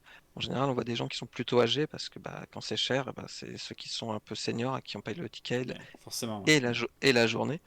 Et ça donnait une ambiance différente et c'était des gens très intéressés aussi, hein. Donc faut pas hésiter à y aller, mais faut pas se ruiner, il faut pas se pourrir son temps non plus. Euh, Est-ce que des boîtes qui organisent des meet-ups, ça revient. En Europe particulièrement, il y en a vraiment pas mal et c'est bien reparti fort. Et donc, on pourrait quasiment en faire tous les jours. Euh, voilà, faut avoir envie d'en faire tous les jours. Il y a aussi de plus en plus d'associations, j'ai l'impression, qui le font. Et dans ce cas-là, c'est souvent des initiatives plus locales, mais qui sont quand même souvent Mm. plus accessibles. Pas forcément, du coup, moins qualitatives, j'ai l'impression. Je sais pas ce que si ça t'arrive aussi d'aller peut-être dans des milieux un petit peu plus, justement, à taille humaine, entre guillemets, comme on dirait pour une entreprise, justement. Euh, il faut les deux. Il faut les Faut les deux. deux. Quand on a quelqu'un qui est très costaud, qui vient nous parler d'un sujet très précis, où il est spécialiste, c'est très intéressant. Et c'est souvent des endroits où il y a beaucoup de monde. La bonne nouvelle, c'est qu'en général, c'est aussi filmé, qu'on peut le retrouver après en replay à plein d'endroits.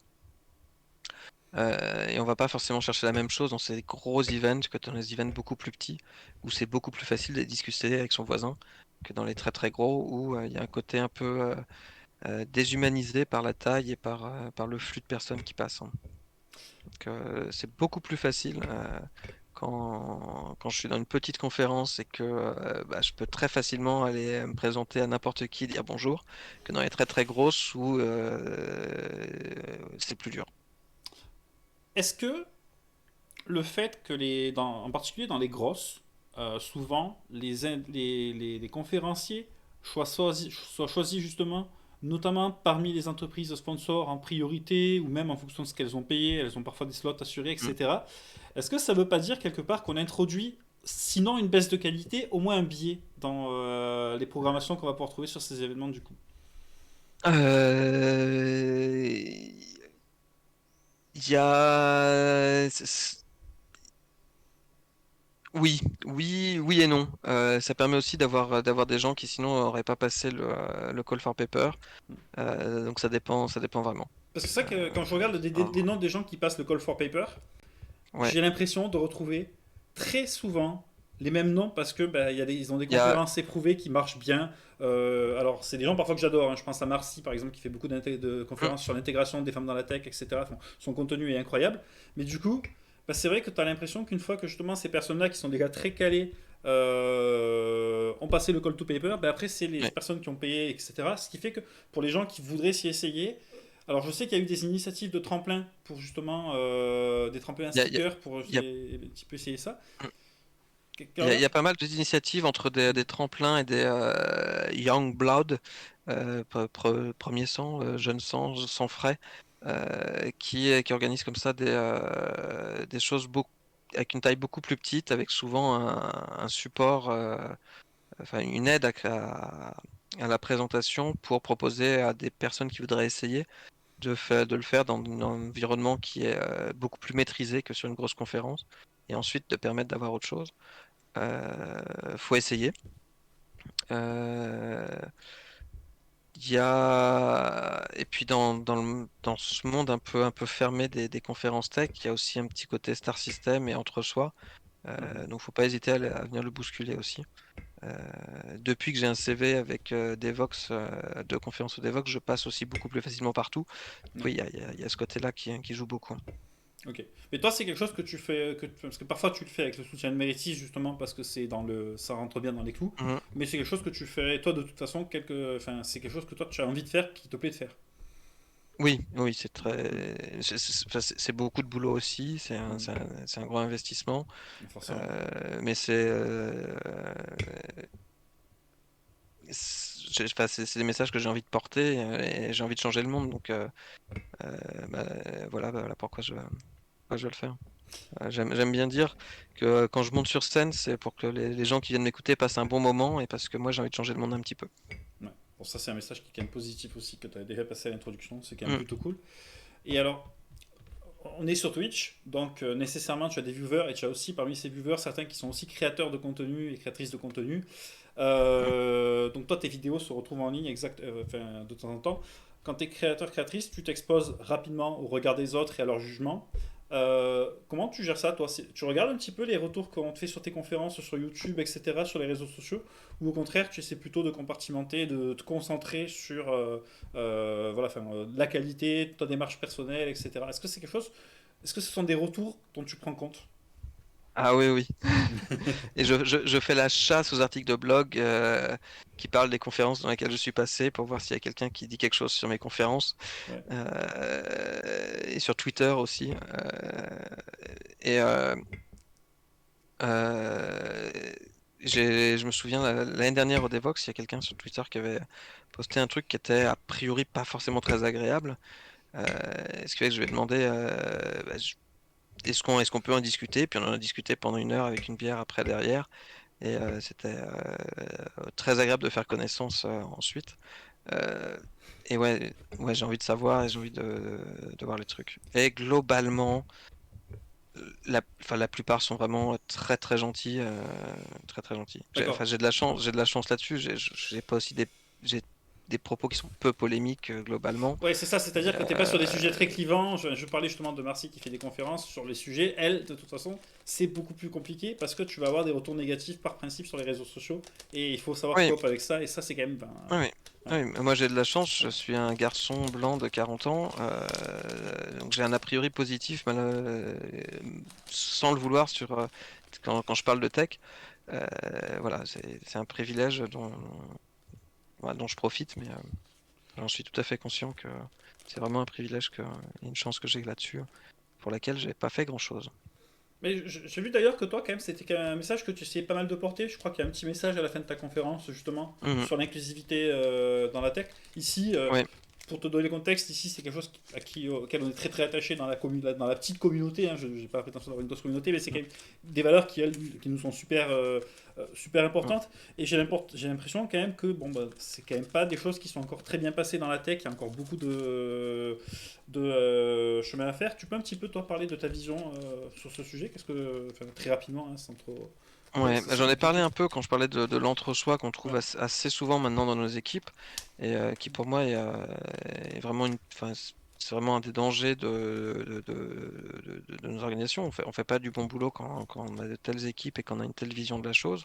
Et ça a débordé les équipes pour être quasiment une question de milieu à certains endroits et dans certains domaines. Euh, j'aimerais vraiment que tout le monde puisse intégrer la tech, puisse apporter sa vision, sa façon de faire les choses, et que bah, qu'on soit pas limité à une seule façon de voir les choses, mais que vraiment on ait quelque chose de plus grand. Et pour que ce soit le cas, il faut que bah, des personnes différentes de nous y soient. Des gens avec lesquels je suis pas forcément d'accord, avec lesquels j'ai pas la même culture, avec lesquels j'ai pas la même façon de voir les choses, avec lesquels je serais pas d'accord, et ça c'est super important. Mais alors, je vois deux obstacles différents un petit peu. Mm. Il y a le premier obstacle qui se situe, enfin, le deuxième déjà qui est plutôt dans Mm. les équipes, où effectivement dans les équipes, dans les comportements, ça continue de créer des problèmes en termes d'inclusion parce qu'effectivement on donne pas forcément des cadres sécurisants pour que les personnes puissent s'épanouir, etc. Mais à un certain niveau, je dirais quand même qu'il y a aussi le problème côté RH, dans le sens où, alors, on fait un petit peu de tokenism, je pense que tu connais le concept de tokenism d'un Mm. certain niveau. Mais on fait pas non plus, on va pas chercher l'intuition comme l'inclusion comme quelque chose de naturel.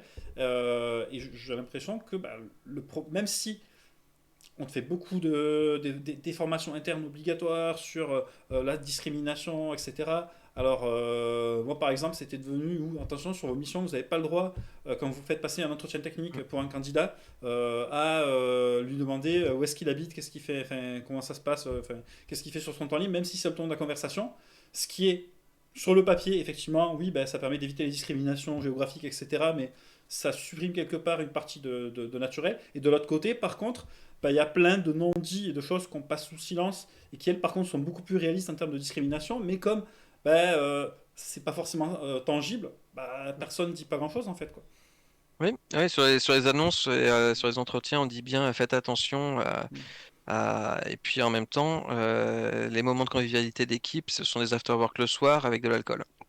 Ben voilà, ça par exemple, c'est toujours quelque chose qui m'a marqué, c'est-à-dire que euh, il y a des gens sortir, enfin, alors boire une bière peut-être pourquoi pas, mais sortir dans un gros bar où tu vas passer toute la soirée à juste bah, discuter avec les gens avec Hmm. de l'alcool, c'est ou même faire du baby foot ou enfin, etc. C'est pas des activités tu vois Hmm. qui sont inclusives parce que bah, c'est pas le naturel des gens. Et en plus c'est même pas vraiment des choses qui sont difficiles à fixer quoi. C'est juste essayer de réfléchir à avoir plus de diversité dans les afterwork quoi.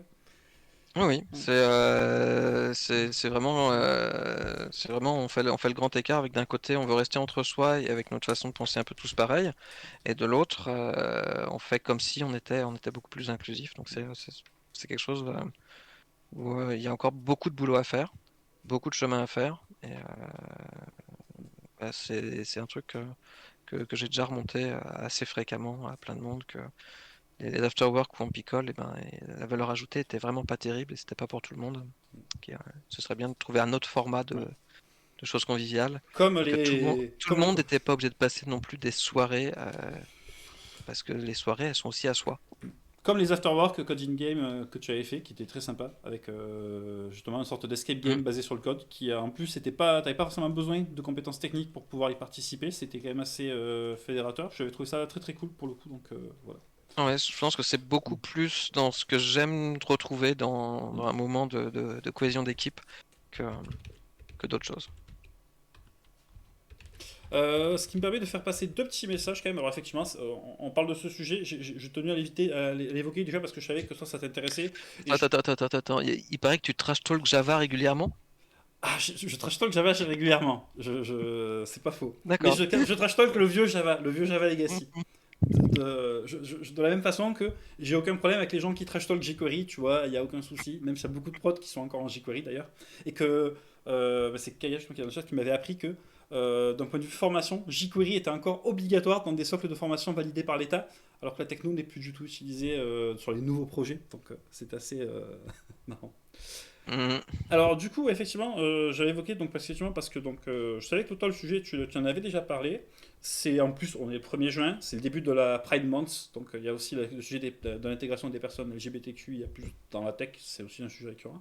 Et puis Mm. le prochain Play the Death aura pour sujet, alors je sais pas encore s'il va être en juillet ou en septembre, l'intégration des personnes qui ont des handicaps ou qui sont neuroatypiques dans la tech, je peux un petit peu l'annoncer et le confirmer. Il y a pas mal il y a quelques invités avec qui on est en discussion. Et c'est aussi des sujets que je voulais porter. Donc voilà. Mm. Oui, alors, on a aussi dans cette petite communauté sur Twitch, on a pas mal de développeurs qui sont très jeunes, qui sortent de reconversion professionnelle, parfois sans autre diplôme que le diplôme de la reconversion. Ouais. Et puis, elles arrivent sur le marché, et en fait, elles se rendent compte d'un truc qui est très très vrai en ce moment. Ah, mais en fait, quand on leur a dit qu'elles allaient trouver à coup sûr un boulot sous 3 mois dès l'obtention de leur diplôme, c'était un petit peu du baratin. Et Oui. alors, on voit. Alors, c'était peut-être vrai pendant la période Covid, parce qu'il y avait beaucoup de demandes, parce qu'il y avait beaucoup de nouveaux projets qui arrivaient. Et puis là, les entreprises se sont projetées sur le fait que bah, le modèle Covid, il allait continuer. Enfin, les chiffres du Covid, ils allaient continuer après, ce qui était prévisible que ça allait pas être le cas. Donc on voit des entreprises qui licencient, on voit aussi quelques marronniers où on avait fait croire, ben voilà, vous allez voir, les NFT ça va être le futur, il faut se lancer dans le développement sur les NFT, sur le Web3, sur les cryptos, etc. Et en fait, ben, on voit sur le métaverse, et puis après on voit que Oh. Meta, qui a monté le concept de métaverse, licencie ses équipes dédiées au métaverse. Bon, mais en vrai, quand je vois les juniors qui galèrent autour de moi, est-ce que c'est pas vraiment, est-ce qu'on n'est pas dans une crise dans la tech en ce moment? Euh, Oui, les reconvertis, on les accepte s'ils ont 15 ans d'expérience. C'est pareil pour les juniors, c'est ça. Mm. Euh, c'est c'est un moment, enfin j'ai l'impression que c'est un moment un poil délicat. Donc on a eu des gros effets d'annonce, des très très gros, enfin des big tech qui ont licencié des wagons de dev entre autres. Mais ça nous impacte pas vraiment dans notre quotidien chez nous. C'est euh, c'est pas exactement le même étage que les entreprises dans lesquelles on travaille, c'est pas le gros du Mhm. travail. Euh, Après, dans le reste de la tech, il y a effectivement un ralentissement actuellement et qu'on voit ils recherchent des personnes qui correspondent plus à leurs besoins, avec des exigences beaucoup plus grandes. Ça veut pas dire qu'elles sont légitimes, leurs exigences, mais elles sont plus grandes. Donc le mec full stack qui a fait 20 ans d'Angular et des choses comme ça, ou qui maîtrise exactement l'ensemble des outils de leur chaîne CI/CD qui est mise en place depuis 6 mois et qui dans 6 mois aura changé. Donc, des choses un peu bizarres. Et quand on est junior ou reconverti, je pense que c'est vraiment plus difficile aujourd'hui que ce qu'il y a eu il y a 2-3 ans. Euh, c'est pas impossible, mais c'est plus difficile.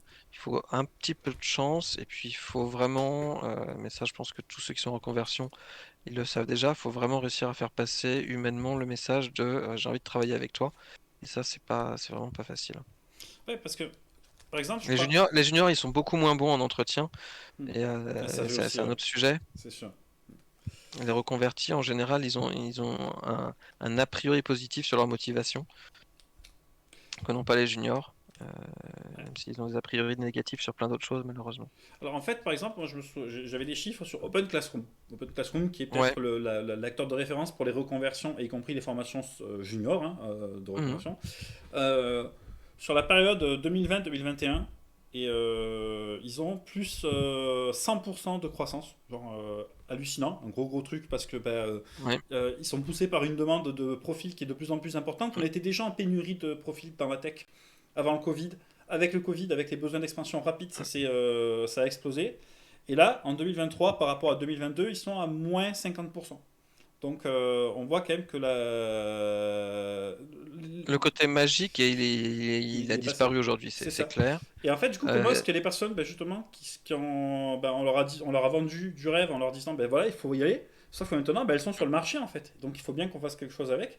Donc comment est-ce qu'un junior comme ça, qui sortirait de reconversion via un truc comme Open Classroom, donc tu as parlé des entretiens, qu'est-ce qu'il a comme outil pour faire la diff? il faut, une fois le plus dur, c'est d'arriver à l'entretien déjà. Et ça, j'ai pas de solution sur comment arriver à l'entretien.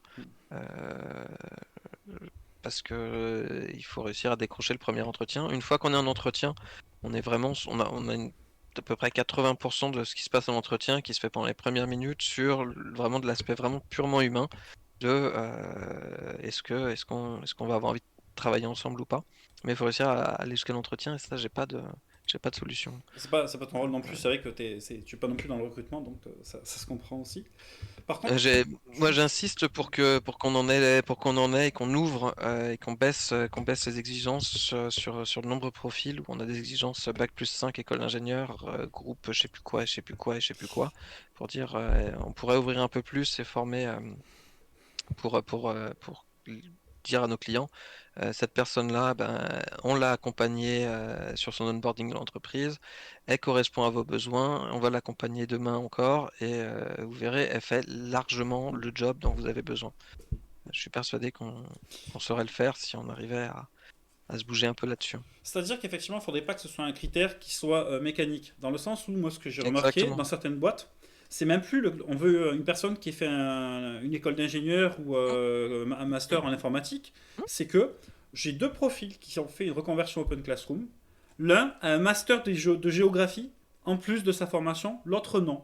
Le premier est éligible à beaucoup plus de postes parce qu'il a juste coché la case Bac plus 5, même si c'est dans un domaine qui n'a strictement rien à voir avec le développement, pour le coup. Exactement. Et ça, c'est encore. Ben, c'est un peu comme sur la sécurité. Il y a quand même beaucoup d'inertie par rapport à la remise à jour des attentes des entreprises, quoi. Complètement. Et ça demande de l'accompagnement, et c'est le même accompagnement dont a besoin normalement quelqu'un qui sort d'une école d'ingénieur ou autre, le fameux dev junior, il a besoin d'être accompagné, Mm. quel que soit son parcours. Et on a déjà beaucoup de mal à accompagner nos juniors dans tous les sens, et c'est un effort qu'on devrait faire partout. Et si on le fait correctement si on sait le faire pour un reconverti, on arrivera aussi à le faire pour tout le monde, euh, un ou une d'ailleurs. Et si on arrive à accueillir correctement quelqu'un qui a un parcours de vie différent du nôtre, et bah, ce sera bien pour Mhm. toute l'entreprise aussi, hein. Et alors, Parce qu'il y a beaucoup de différences qui sont pas visibles, mais qui sont quand même présentes, hein. un truc par contre que j'ai remarqué, alors pour les devs qui commencent, qui ont de l'expérience, par contre, c'est pas la crise. Ça, je pense qu'on est d'accord. À l'heure actuelle, c'est quand même très très facile une fois que tu as déjà 4 ou 5 ans d'expérience et que tu veux changer, que tu veux prendre un poste ailleurs. J'ai l'impression quand même que la mobilité là-dessus, elle est encore très très présente. Je sais pas ce que tu en Les ressenti. 4-5 ans d'expérience, ils font partie des expérimentés. Maintenant, oui, c'est ça. Euh, Ceux qui se présentent juste comme expérimentés, ils ont effectivement toutes leurs chances d'aller enfin, assez facilement, voire très facilement. Il faut quand même qu'ils se méfient, parce que les 7-8 ans, quand ils sont un peu reposés sur leur laurier, qu'ils sont pas beaucoup engagés dans ce qu'ils ont fait, etc. Mm. Et ben là, on a sur les 3-5 ans, on est effectivement à 50-60% des gens qui passent nos entretiens techniques sur lesquels on a un accord de principe sur le niveau. Sur les 7-8 ans, on est plutôt à 30% seulement des gens qui passent nos exigences techniques de recrutement. Donc, Ah ouais, on a ah ouais, d'accord, beaucoup, c'est vraiment, beaucoup plus de vraiment. déchets. Eh ben, effectivement. Mais alors, c'est un petit peu. Bon, alors, Et ils ont perdu en niveau par rapport à ce qu'ils avaient a priori quand ils avaient 3-4 ans de moins. mais ça, c'est assez caractéristique parce que j'avais discuté avec des RH aussi qui sont pas dans dans des ESN. Mm, Et un truc qui m'avait marqué, c'est qu'effectivement, bah, au bout d'un moment, dans certaines boîtes très classiques ou même dans certaines ESN, quand mm, tu commences à avoir 7 8 9 10 ans d'expérience, on veut te faire progresser sur un rôle de tech lead ou sur un rôle de chef de projet ou sur un rôle fonctionnel. Et en fait, on ne t'incite pas à maintenir et à toujours pousser ton expertise plus haut. Et il y a quelques boîtes qui le font en France où on te propose, quand tu as mm. atteint un certain niveau de seniorité, soit tu prends un parcours lead dev ou tech lead, etc., soit un parcours plus dans le fonctionnel, mais aussi des parcours où tu deviens des seniors cadres, comme on peut les appeler, qui ont développé une expertise incroyable sur la techno, qui sont des personnes de référence dès qu'il y a un projet qui va pouvoir faire Mm. appel à cette techno. Mais ça, j'ai l'impression qu'effectivement, beaucoup de boîtes pensent encore que le dev, à terme, il veut être manager. Et en fait, il y a quand même plein de devs qui veulent pas être manager, en fait. Oui, puis qui ont pas les Ouais, connaissances, les les compétences, compétences, l'envie, c'est plein ça, de ouais. choses. Mm. Ça ressemble un peu à pas mal de choses. Et, je me suis pas mal intéressé à tout ce qui était les ladders dans les entreprises un peu anglo-saxonnes, avec les échelles de progression, avec plein de noms qui sont super jolis, etc. Staff engineer, principal engineer, plein de belles choses. Euh, et ils ont essayé de beaucoup processer ces choses-là, et ça ressemble Mm. pas mal à ce qu'ils appellent le contributeur individuel. Mhm. où on va porter une expertise, on va porter une valeur ajoutée sur de la technique pure. Les choses qu'on appelait plus de l'expertise et le côté expert il y a quelques années. Euh, j'ai fait un peu des deux. J'ai fait de l'expertise, j'ai fait du tech lead. C'est pas le même métier. Euh, L'expertise est souvent moins bien reconnue, Mhm. malheureusement. Mais une bonne expertise, ça permet de s'ouvrir quand même énormément de portes, hein. Parce que c'est vrai, alors bon, il y a deux choses, c'est-à-dire qu'effectivement, Mm. il y a le fait qu'un développeur peut avoir tendance à rester sur ses lauriers et à pas se faire évoluer techniquement, et ça Oui. ça c'est problématique, comme tu le dis. Mm. Après, par contre, qu'un dev n'ait pas l'ambition de monter éternellement dans les échelons, dans une hiérarchie d'entreprise qui serait déjà figée, alors que justement, les devs en plus ont des cultures maintenant de travail qui sont très différentes parce qu'il y a de plus en plus de projets qui sont en agilité, plus ou moins effectifs, mais où la notion de hiérarchie, elle n'est pas aussi clairement définie. Tu vois, moi j'ai l'impression Mm. que c'est aussi de moins en moins dans notre ADN de dev de s'inscrire dans des modèles hiérarchiques très traditionnels, alors que c'est parfois ce qu'attendent les RH quand ils vont faire un entretien annuel. Ouais, c'est quoi tes motivations, c'est quoi tes challenges pour l'année? Bah, mon challenge, c'est de continuer à bien faire mon taf, quoi, tu vois. C'est une bonne remarque, effectivement, le côté on nous demande de nous projeter et en même temps on a supprimé tous les points de repère. Euh, En général, moi je triche, et donc j'invente mon rôle et mon poste, et puis c'est comme ça que je fais, mais Ouais, c'est vrai que c'est difficile aussi j'ai eu pas mal de chance pour que ça marche.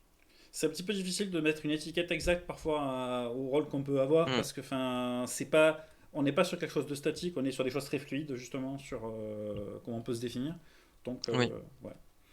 OK. Et puis faut pas hésiter entre le moment où on commence une mission, un stage, un boulot, n'importe quoi, à se projeter dans un rôle un peu différent de celui dans lequel on est rentré, et de l'endosser, ce costume qui est un peu différent. Et c'est comme ça qu'on progresse et qu'on fait aussi de ce moment et ben, une vraie expérience. On n'a pas juste fait un job, on a fait une expérience, et ça c'est super important. Alors pour revenir un petit peu sur la crise dans la tech, donc je sais pas si tu en suis peut-être quelques-uns, mais on a des créateurs de contenu slash influenceurs autour du dev qui sont de plus en plus présents sur certaines plateformes. D'ailleurs, c'est souvent des freelances pour être totalement transparent parce que ça te laisse plus de temps pour t'organiser. Notamment, il y en a un qui est peut-être un peu connu, dont tu as entendu parler, qui s'appelle Benjamin Code. Je sais pas si le nom te dit quelque chose. Benjamin Code, Benjamin Code. Bon, C'est lui qu'on appelle Micode, ou non, c'est un autre? ça sert C'est à un rien à voir. autre? Ça sert à rien à voir, ouais. Alors du coup, en fait, Ah, bon, pour contextualiser, c'est quelqu'un qui fait beaucoup de vidéos YouTube sur le dev, etc. De façon très mhm. adressée aux jeunes et c'est assez intéressant, je trouve d'ailleurs son approche, même si je suis pas d'accord avec tous les points qu'il soulève. Il a fait une vidéo justement sur la crise dans la tech, etc. En expliquant que le contexte est difficile. Moi, j'ai un petit peu travaillé le sujet aussi, donc il y a pas mal de problématiques aussi lié au contexte environnemental aussi, parce que pour la transition écologique, le numérique, c'est un impact non important. Mais il a fait sa vidéo, et en fait, en général, les gens étaient plutôt d'accord avec lui, sauf justement les freelances. Et alors moi, j'ai un problème avec l'image que les freelances renvoient du milieu de la tech, où justement, quand tu vois un petit peu certains posts LinkedIn ou certaines vidéos, c'est devenez dev freelance, arrêtez de vous mettre en CDI dans des boîtes, vous allez facturer 600 euros la journée, vous allez vous faire 8000 euros par mois, vous pouvez prendre 4 mois de vacances dans l'année, c'est la belle vie, c'est tranquille, la crise dans la tech, moi je connais pas, j'ai pu investir la moitié de mon salaire dans des cryptos cette année. Bon, je caricature un petit peu du coup pour aller un petit peu dessus. Mais on est d'accord que c'est assez décorrélé quand même de la réalité. oui, c'est le biais du survivant, où on voit Ouais. les avions de la Royal Air Force qui revenaient et qui Mm, avaient des trous de balles au bout ouais. des ailes. Et il faut qu'on blinde le bout des ailes, parce que les avions qui, voilà, alors que tous ceux qui s'étaient pris des balles dans le moteur, eh ben, ils revenaient pas, tout simplement. C'est vrai que Donc, j'aurais pu mettre ça sur sur l'angle de biais du survivant, c'est intéressant comme angle d'analyse, je trouve aussi. après, je vois des freelances en entretien parfois qui essaient de revenir. Leur fameuse mission où ils sont allés chercher de l'argent pour de l'argent, qui étaient des boulots horribles et désagréables, et qu'ils ont fait de façon alimentaire. Et, et ben, ils ont une sacrée marche à rattraper pour revenir dans les ESN, parce qu'ils n'ont plus le niveau, ils n'ont plus les connaissances. et les trucs sur lesquels ils sont allés parce il y avait de l'argent à se faire, et ben ça valait pas grand-chose en fait. Alors, Il y a ça aussi. Et puis euh, c'est bien beau, mais on sait pas faire tous les métiers.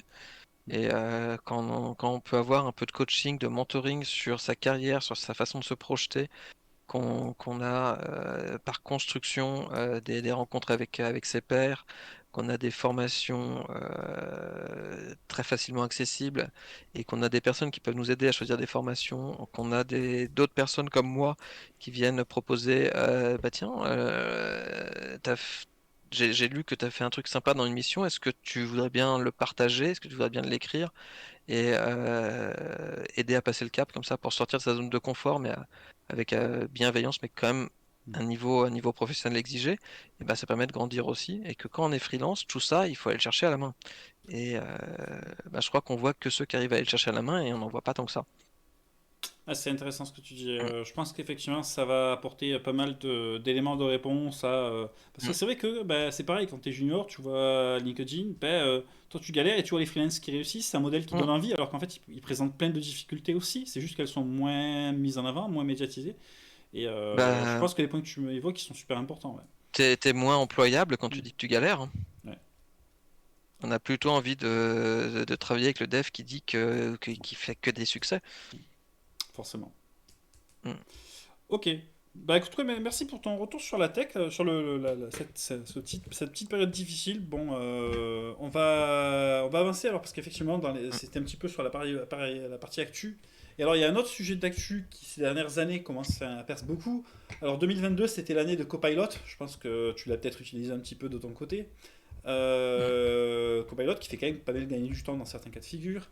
2023, c'est le gros buzz sur ChatGPT, sur lequel on peut dire beaucoup de choses, tout et n'importe quoi. Il y a beaucoup d'ailleurs de problèmes de sécurité par rapport à l'utilisation de ChatGPT, on pourrait en parler, parce que ben, un modèle de langage, il est entraîné sur des données, et ces données d'entrée, ben, si vous ne les contrôlez pas, ça peut être un petit peu risqué. Ouais. Voilà. Alors toi, quel regard tu portes sur l'arrivée de ces outils et leur intérêt? Parce que un outil comme Copilot, il peut faire gagner du temps quand même. On peut dire, on peut dire que c'est le cas. Comment tu vois ça? Euh, la, la difficulté principale que j'ai avec ces outils, c'est le niveau d'expertise qui est requis pour comprendre ce que l'outil a généré et pour pouvoir corriger ou modifier ce qu'il a fait. J'ai un niveau en programmation compétitive qui est plutôt costaud. Et quand je demande à ChatGPT de faire des algos qui sont de difficulté moyenne, il fait quelque chose qui est très très plausible. Mais il faut quelqu'un qui a au moins mon niveau pour corriger les bugs qu'il a laissés dedans. Ok. Donc c'est très très bien, ça permet de faire gagner beaucoup de temps, mais ça demande un accompagnement de quelqu'un qui est beaucoup plus capé que ce que demandait la tâche normalement. D'ailleurs, Donc ça, de ton expérience, il arrive à ça me... sortir l'algorithme le plus efficace en général? Quand tu demandais, par exemple, une question qui aurait plusieurs réponses possibles, il arrivait à te sortir la réponse attendue? On peut l'aider à aller proposer une solution qui a les niveaux de complexité attendus, des choses comme ça. D'accord. Pas dans tous les cas, mais dans la plupart. Après, c'est sur toutes les conditions limites, où en général, il est très mauvais et il laisse plein de saletés. Et puis parfois, il a des grosses fautes de logique ou qui sont complètement à l'ouest, hein. Mais c'est aussi le fait qu'il soit construit comme ça. Il n'est pas construit pour raisonner et pour faire de la complétion de texte, hein, globalement. Ouais, Une en complétion fait, de texte sacrément balèze, certes, mais c'est de la complétion de texte. oui, c'est-à-dire qu'effectivement, le problème, encore une fois, c'est pas Mm. l'outil, c'est l'humain qui utilise l'outil de la mauvaise façon, en ne Et qui comprenant n'a pas pas. d'ailleurs ce que fait l'outil en fait. Oui, il comprend pas ce que fait l'outil. ChatGPT ne réfléchit pas. Il fait de la complétion de texte. C'est très très différent. Et du coup, bon, alors déjà, la première chose qu'on peut dire, c'est que les entreprises qui disent qu'avec ce genre d'outils, elles vont pouvoir limiter leurs coûts en recrutant moins de devs, etc., on peut dire avec une certaine sécurité qu'elles font fausse route. Mm. Elles prennent des risques en termes de sécurité, si tu veux un petit peu les détailler d'ailleurs pour expliquer Aussi. ceci le problème. Et puis, juste avant, une petite anecdote. Tu sais comment on appelle quelqu'un qui arrive à faire comprendre un besoin à une machine? Bah, c'est un développeur. Je me doutais que c'était. Il y Génial. a pas de magie. Si on veut produire une représentation d'un besoin métier pour le transmettre à une machine, eh ben, ça s'appelle du code et c'est un métier de développeur. Alors, est-ce que le code il sera légèrement différent parce qu'il y aura des choses qui vont accélérer la compréhension par la machine? Très certainement. Mais ça restera quelque chose qui ressemblera à du code. Oui, et puis comprendre l'intelligence métier, l'outil, il pourra jamais le faire de façon fine et efficace et précise, quoi. Enfin, ce sera toujours basé sur l'interprétation qu'un humain a eu du besoin métier pour le formuler sous la forme d'une user stories ou Mm. d'un petit brief. Et l'outil de génération de langage, il pourra jamais comprendre la réalité derrière ce besoin métier. Et en général, une user story n'est pas suffisante pour comprendre le besoin. On a besoin d'avoir des Non, bien sûr. discussions et c'est bien normal. Après, sur tous les problèmes de sécurité, il y en a plein. En général, ChatGPT qu'on utilise, eh ben, on l'utilise dans le cloud. Donc ça veut dire qu'on envoie des bouts de code dans le cloud. Forcément. C'est pas bien. Non, faut pas faire ça. Euh, Enfin, oui, non, même si à une époque, ça se faisait, hein. Alors, ok. Quand on quittait sa mission en ESN il y a 20 ans, eh ben, on embarquait une copie du code qu'on avait produit, imprimé papier par exemple, et voilà, ça se fait plus du tout. Donc on n'envoie plus de code comme ça, il faut pas le faire avec ChatGPT. Et puis après, il en laisse parce qu'il sait pas faire. Et le niveau moyen des codes qu'on trouve sur Stack Overflow, en général, il est plein de bugs et plein de failles de sécu.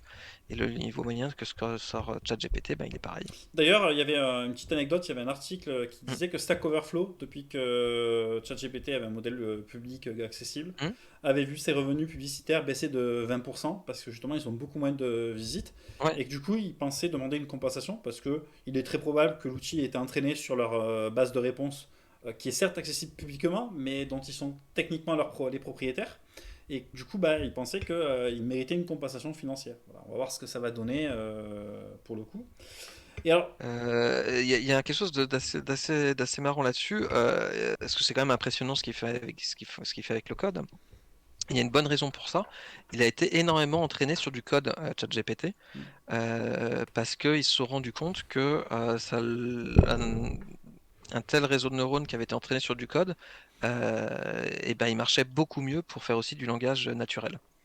d'accord, c'est Il y a une intéressant ça. histoire de grammaire, de structuration qui aide énormément l'apprentissage de ces réseaux. Mais alors du coup, Et c'est pour ça qu'il est aussi costaud. mais si tu prends par exemple une implémentation de GPT 3 ou GPT 4, mais qui ne soit pas de Ouais, ChatGPT, qui soit par exemple intégré à une IDE, un peu le principe de Copilot en fait, ouais, est-ce en que, local. ouais, est-ce que tu réduis quand même un petit peu les risques d'un certain côté? Alors tu vas pas éviter les Bah, biais sur le fait que l'entraînement il a été fait sur des bouts de code de Stack Overflow, etc. Mais par contre, tu vas pas publier ton code, il va pas être forcément accessible en public, tu vas pas forcément. c'est- t'enlèves déjà toute la partie je publie du code sans l'autorisation de mon entreprise à l'extérieur, ce qui fait déjà beaucoup de choses bien. Par rapport au fait de publier. Et puis c'est vrai pour le code, mais c'est vrai pour plein de choses aussi, hein. J'ai eu des anecdotes de personnes qui envoient des données, qui lui demandent de faire des présentations pour présenter dans des comités exécutifs et autres, et il y a les mêmes problèmes. Euh, le faire tourner en local, ben, pourquoi pas, et avec un regard très critique sur ce qu'il produit. Et puis en allant planter un ou deux arbres tous les week-ends aussi, parce que c'est quand même des choses qui sont extrêmement gourmandes en ressources. En ressources. Alors, outre le fait que planter des arbres n'est pas une solution, mais ça, c'est un autre débat sur lequel je pourrais détailler. Pour plein de raisons. Après, il y a Oui. aussi, par exemple, le fait que, tu vois, par exemple, une utilisation qu'un collègue avait beaucoup de Copilot, c'est qu'en fait, c'est très efficace pour générer des boilerplates. Genre, tu veux ton architecture avec tes contrôleurs qui sont Mm, déjà prêts, etc., etc. Tu vois, là, il n'y a pas d'intelligence en termes de logique. mm. C'est juste une implémentation d'une structure que tu aurais de toute façon faite. Alors, bien sûr, tu vérifies quand même que tout est bien fait, etc. Mais pour ce genre d'usage, est-ce que tu penses quand même que ça n'a pas un intérêt pour des devs qui veulent justement gagner un petit peu en efficacité sur les parties rébarbatives qu'on fait tout le temps, où il y a peu de problématiques de sécu, il n'y a pas d'algo derrière, etc. Totalement, pourquoi pas, hein. Ok. De la même manière qu'on utilise notre IDE pour refactorer du code, etc. Pourquoi pas, avec une distinction quand même. On est habitué avec nos IDE et avec notre façon de travailler avec nos outils d'avoir quelque chose qui est euh, sûr, safe. Quand on fait un refactoring par l'IDE, c'est pour être sûr de ne pas se planter sur un copier-coller. Quand c'est une IA générative qui fait la même chose, on n'est pas sûr qu'elle ait pas fait, qu'elle n'ait pas laissé un bug ou etc. Donc, on va devoir aussi changer notre façon de faire confiance à l'outil qu'on utilise.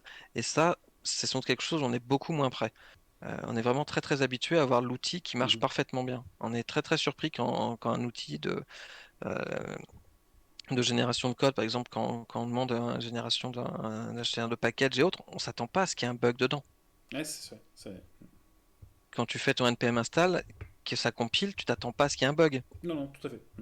Quand tu fais la même chose pour générer du boilerplate, avec une IA générative, tu devras Toujours vérifier. t'attendre à ce que Ouais. potentiellement il n'ait pas fait exactement ce que tu voulais. Mm. Et ça, ça, je pense qu'on a un rapport à l'outil qui est pas tout à fait prêt pour avoir ça au quotidien aujourd'hui.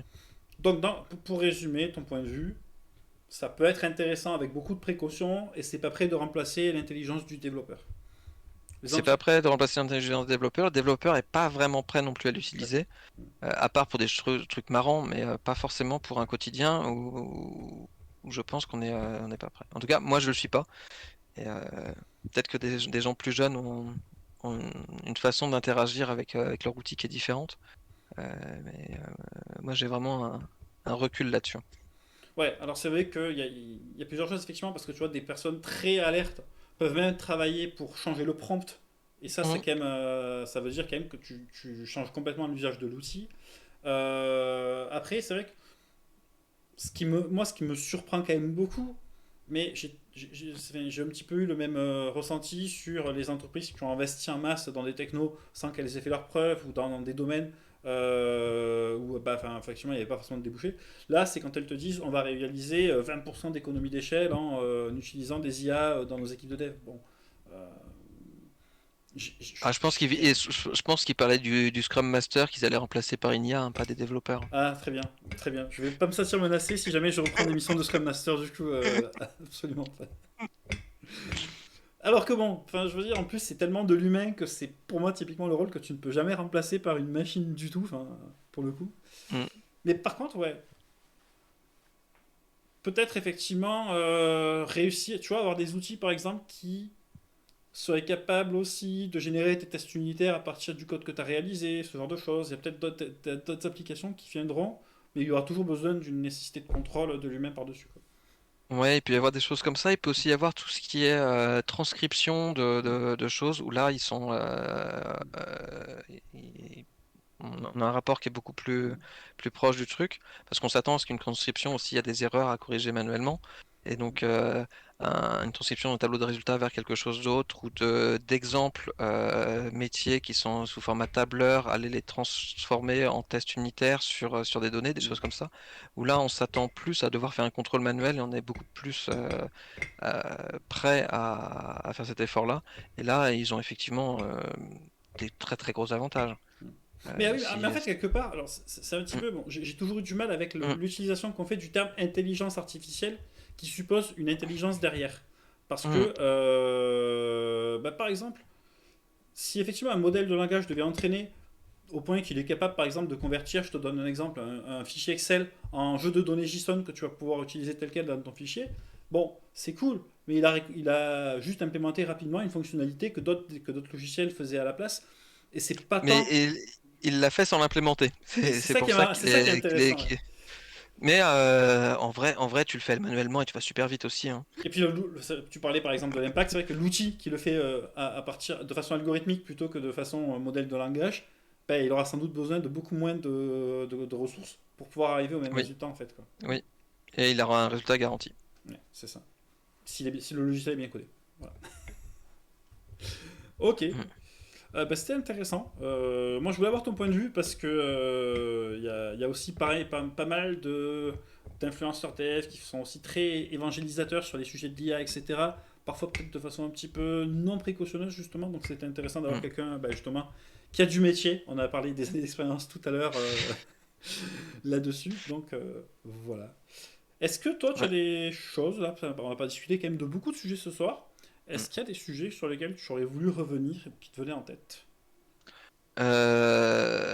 Comme j'ai cru voir dans le chat qu'il y avait pas mal de personnes qui étaient dans dans un peu moins d'expérience que moi aujourd'hui, voire même dans le début, je les encourage vraiment à continuer. C'est quand même un très très beau métier. C'est pas pour rien que je suis encore développeur après 18 ans maintenant. Et faites-le, puis changez le monde aussi à votre manière pour que ça reste un super beau métier demain. Alors zéro, ouais, non, mais Soun, tu as pas d'années d'expérience dans le métier, mais ça fait quand même un petit peu bientôt un an quand même, donc c'est pas mal. Mais c'est vrai que, Ah, j'avais pas vu sa question. Est-ce qu'il y a des devs qui mentent sur leurs années d'XP quand ils en ont trop? Euh, ça, je sais pas encore. J'ai pas encore menti. T'as pas menti non plus, Florent.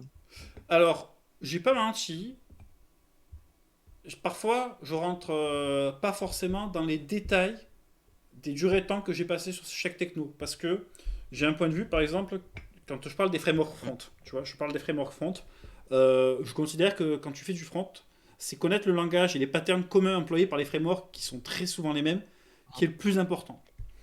Bon, ben là, on m'a pas présenté à une mission il y a quelques jours parce que le client, il s'en moquait que j'avais 10 ans, 10-12 ans d'expérience en dev, dont 7-8 en JavaScript. Lui, ce qui l'intéressait, c'était 3 ans en Angular. Sachant que dans l'Angular moderne, en fait, tu n'utilises pas les mêmes patterns qui étaient dans l'Angular il y a 3 ans. Bon, bah, Oui. si le client veut pas me rencontrer parce qu'il pense que je vais avoir besoin de monter en compétences, très bien pour lui. Moi, je pense que ça aurait sans doute passé sur cette mission, tu vois. Donc, c'est pour ça que j'essaie d'être un petit peu flou quand il est question des frameworks, etc. et tout, parce que j'en ai marre quand les clients sont braqués sur une durée, sur un framework. J'ai rencontré des clients une fois, j'avais un commercial, il me disait, je comprends pas, j'arrive pas à trouver des candidats qui satisfassent à la demande du client. Le client demandait 6 ans d'expérience sur un framework qui avait 3 ans.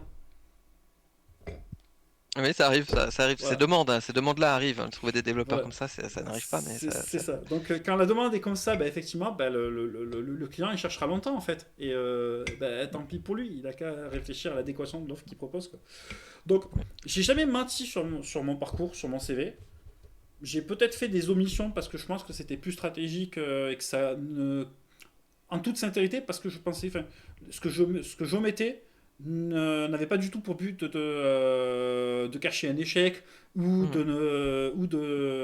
enfin, voilà. C'était juste parce que je pensais que ça, en termes de lisibilité, enfin, ça affectait pas l'honnêteté de mon part, de ce que je voulais mettre en avant et que bah, ça évitait les petits braquages un petit peu stupides que parfois certains recruteurs peuvent avoir.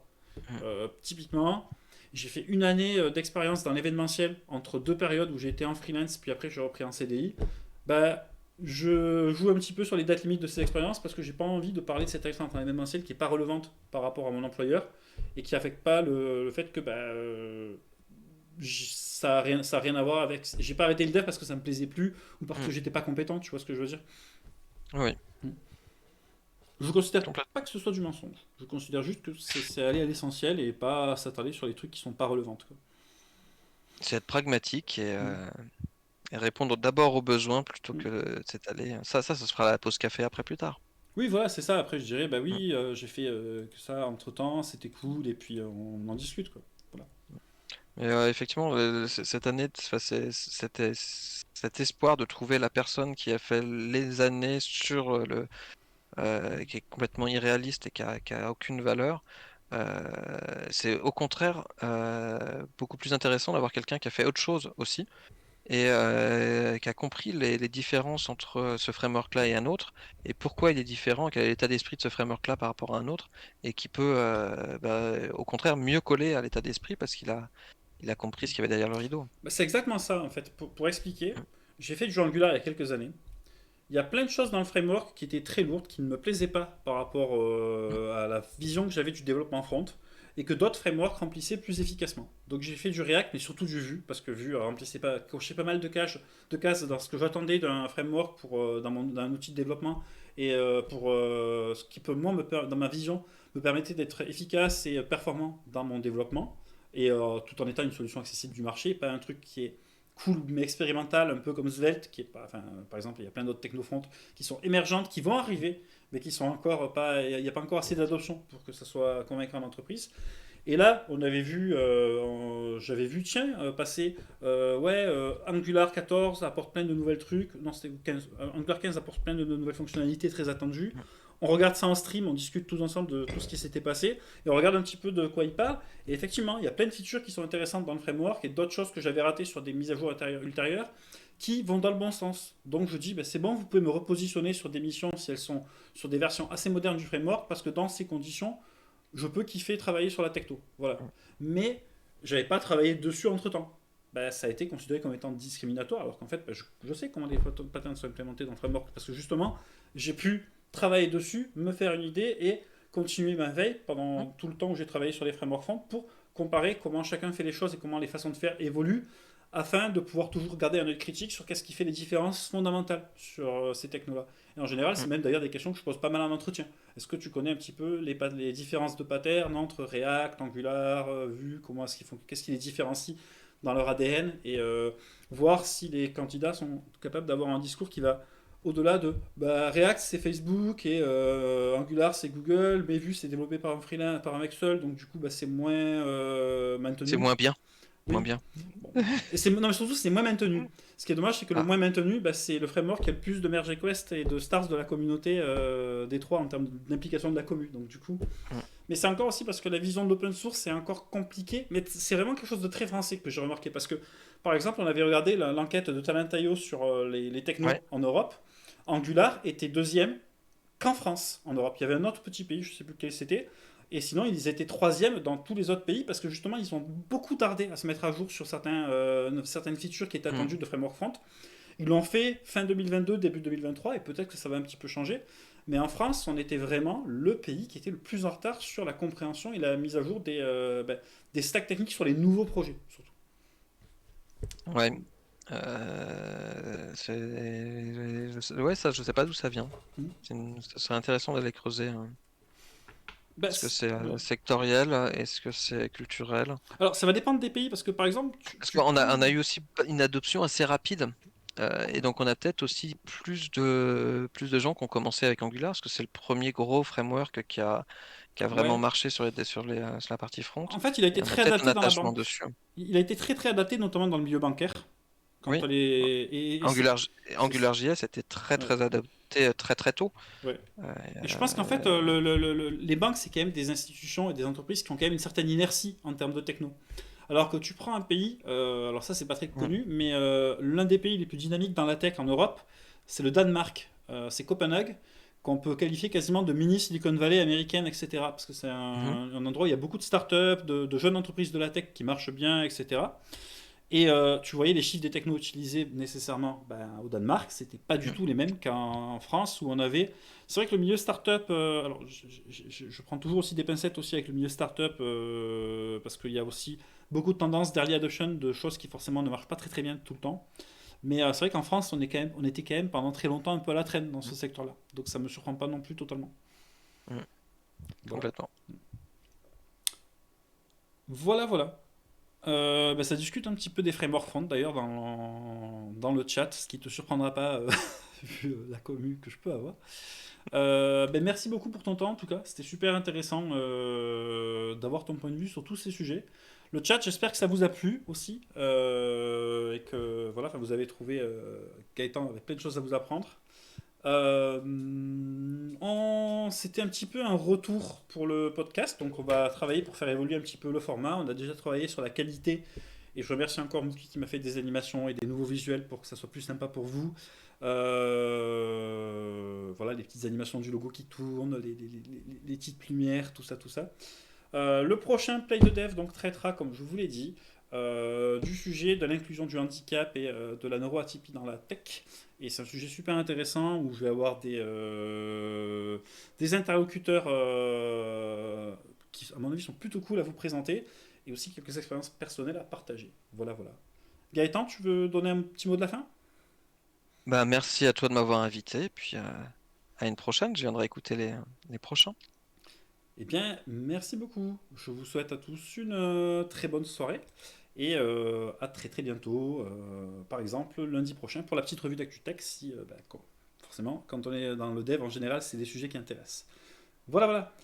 Merci beaucoup et à très très bientôt. Ciao ciao.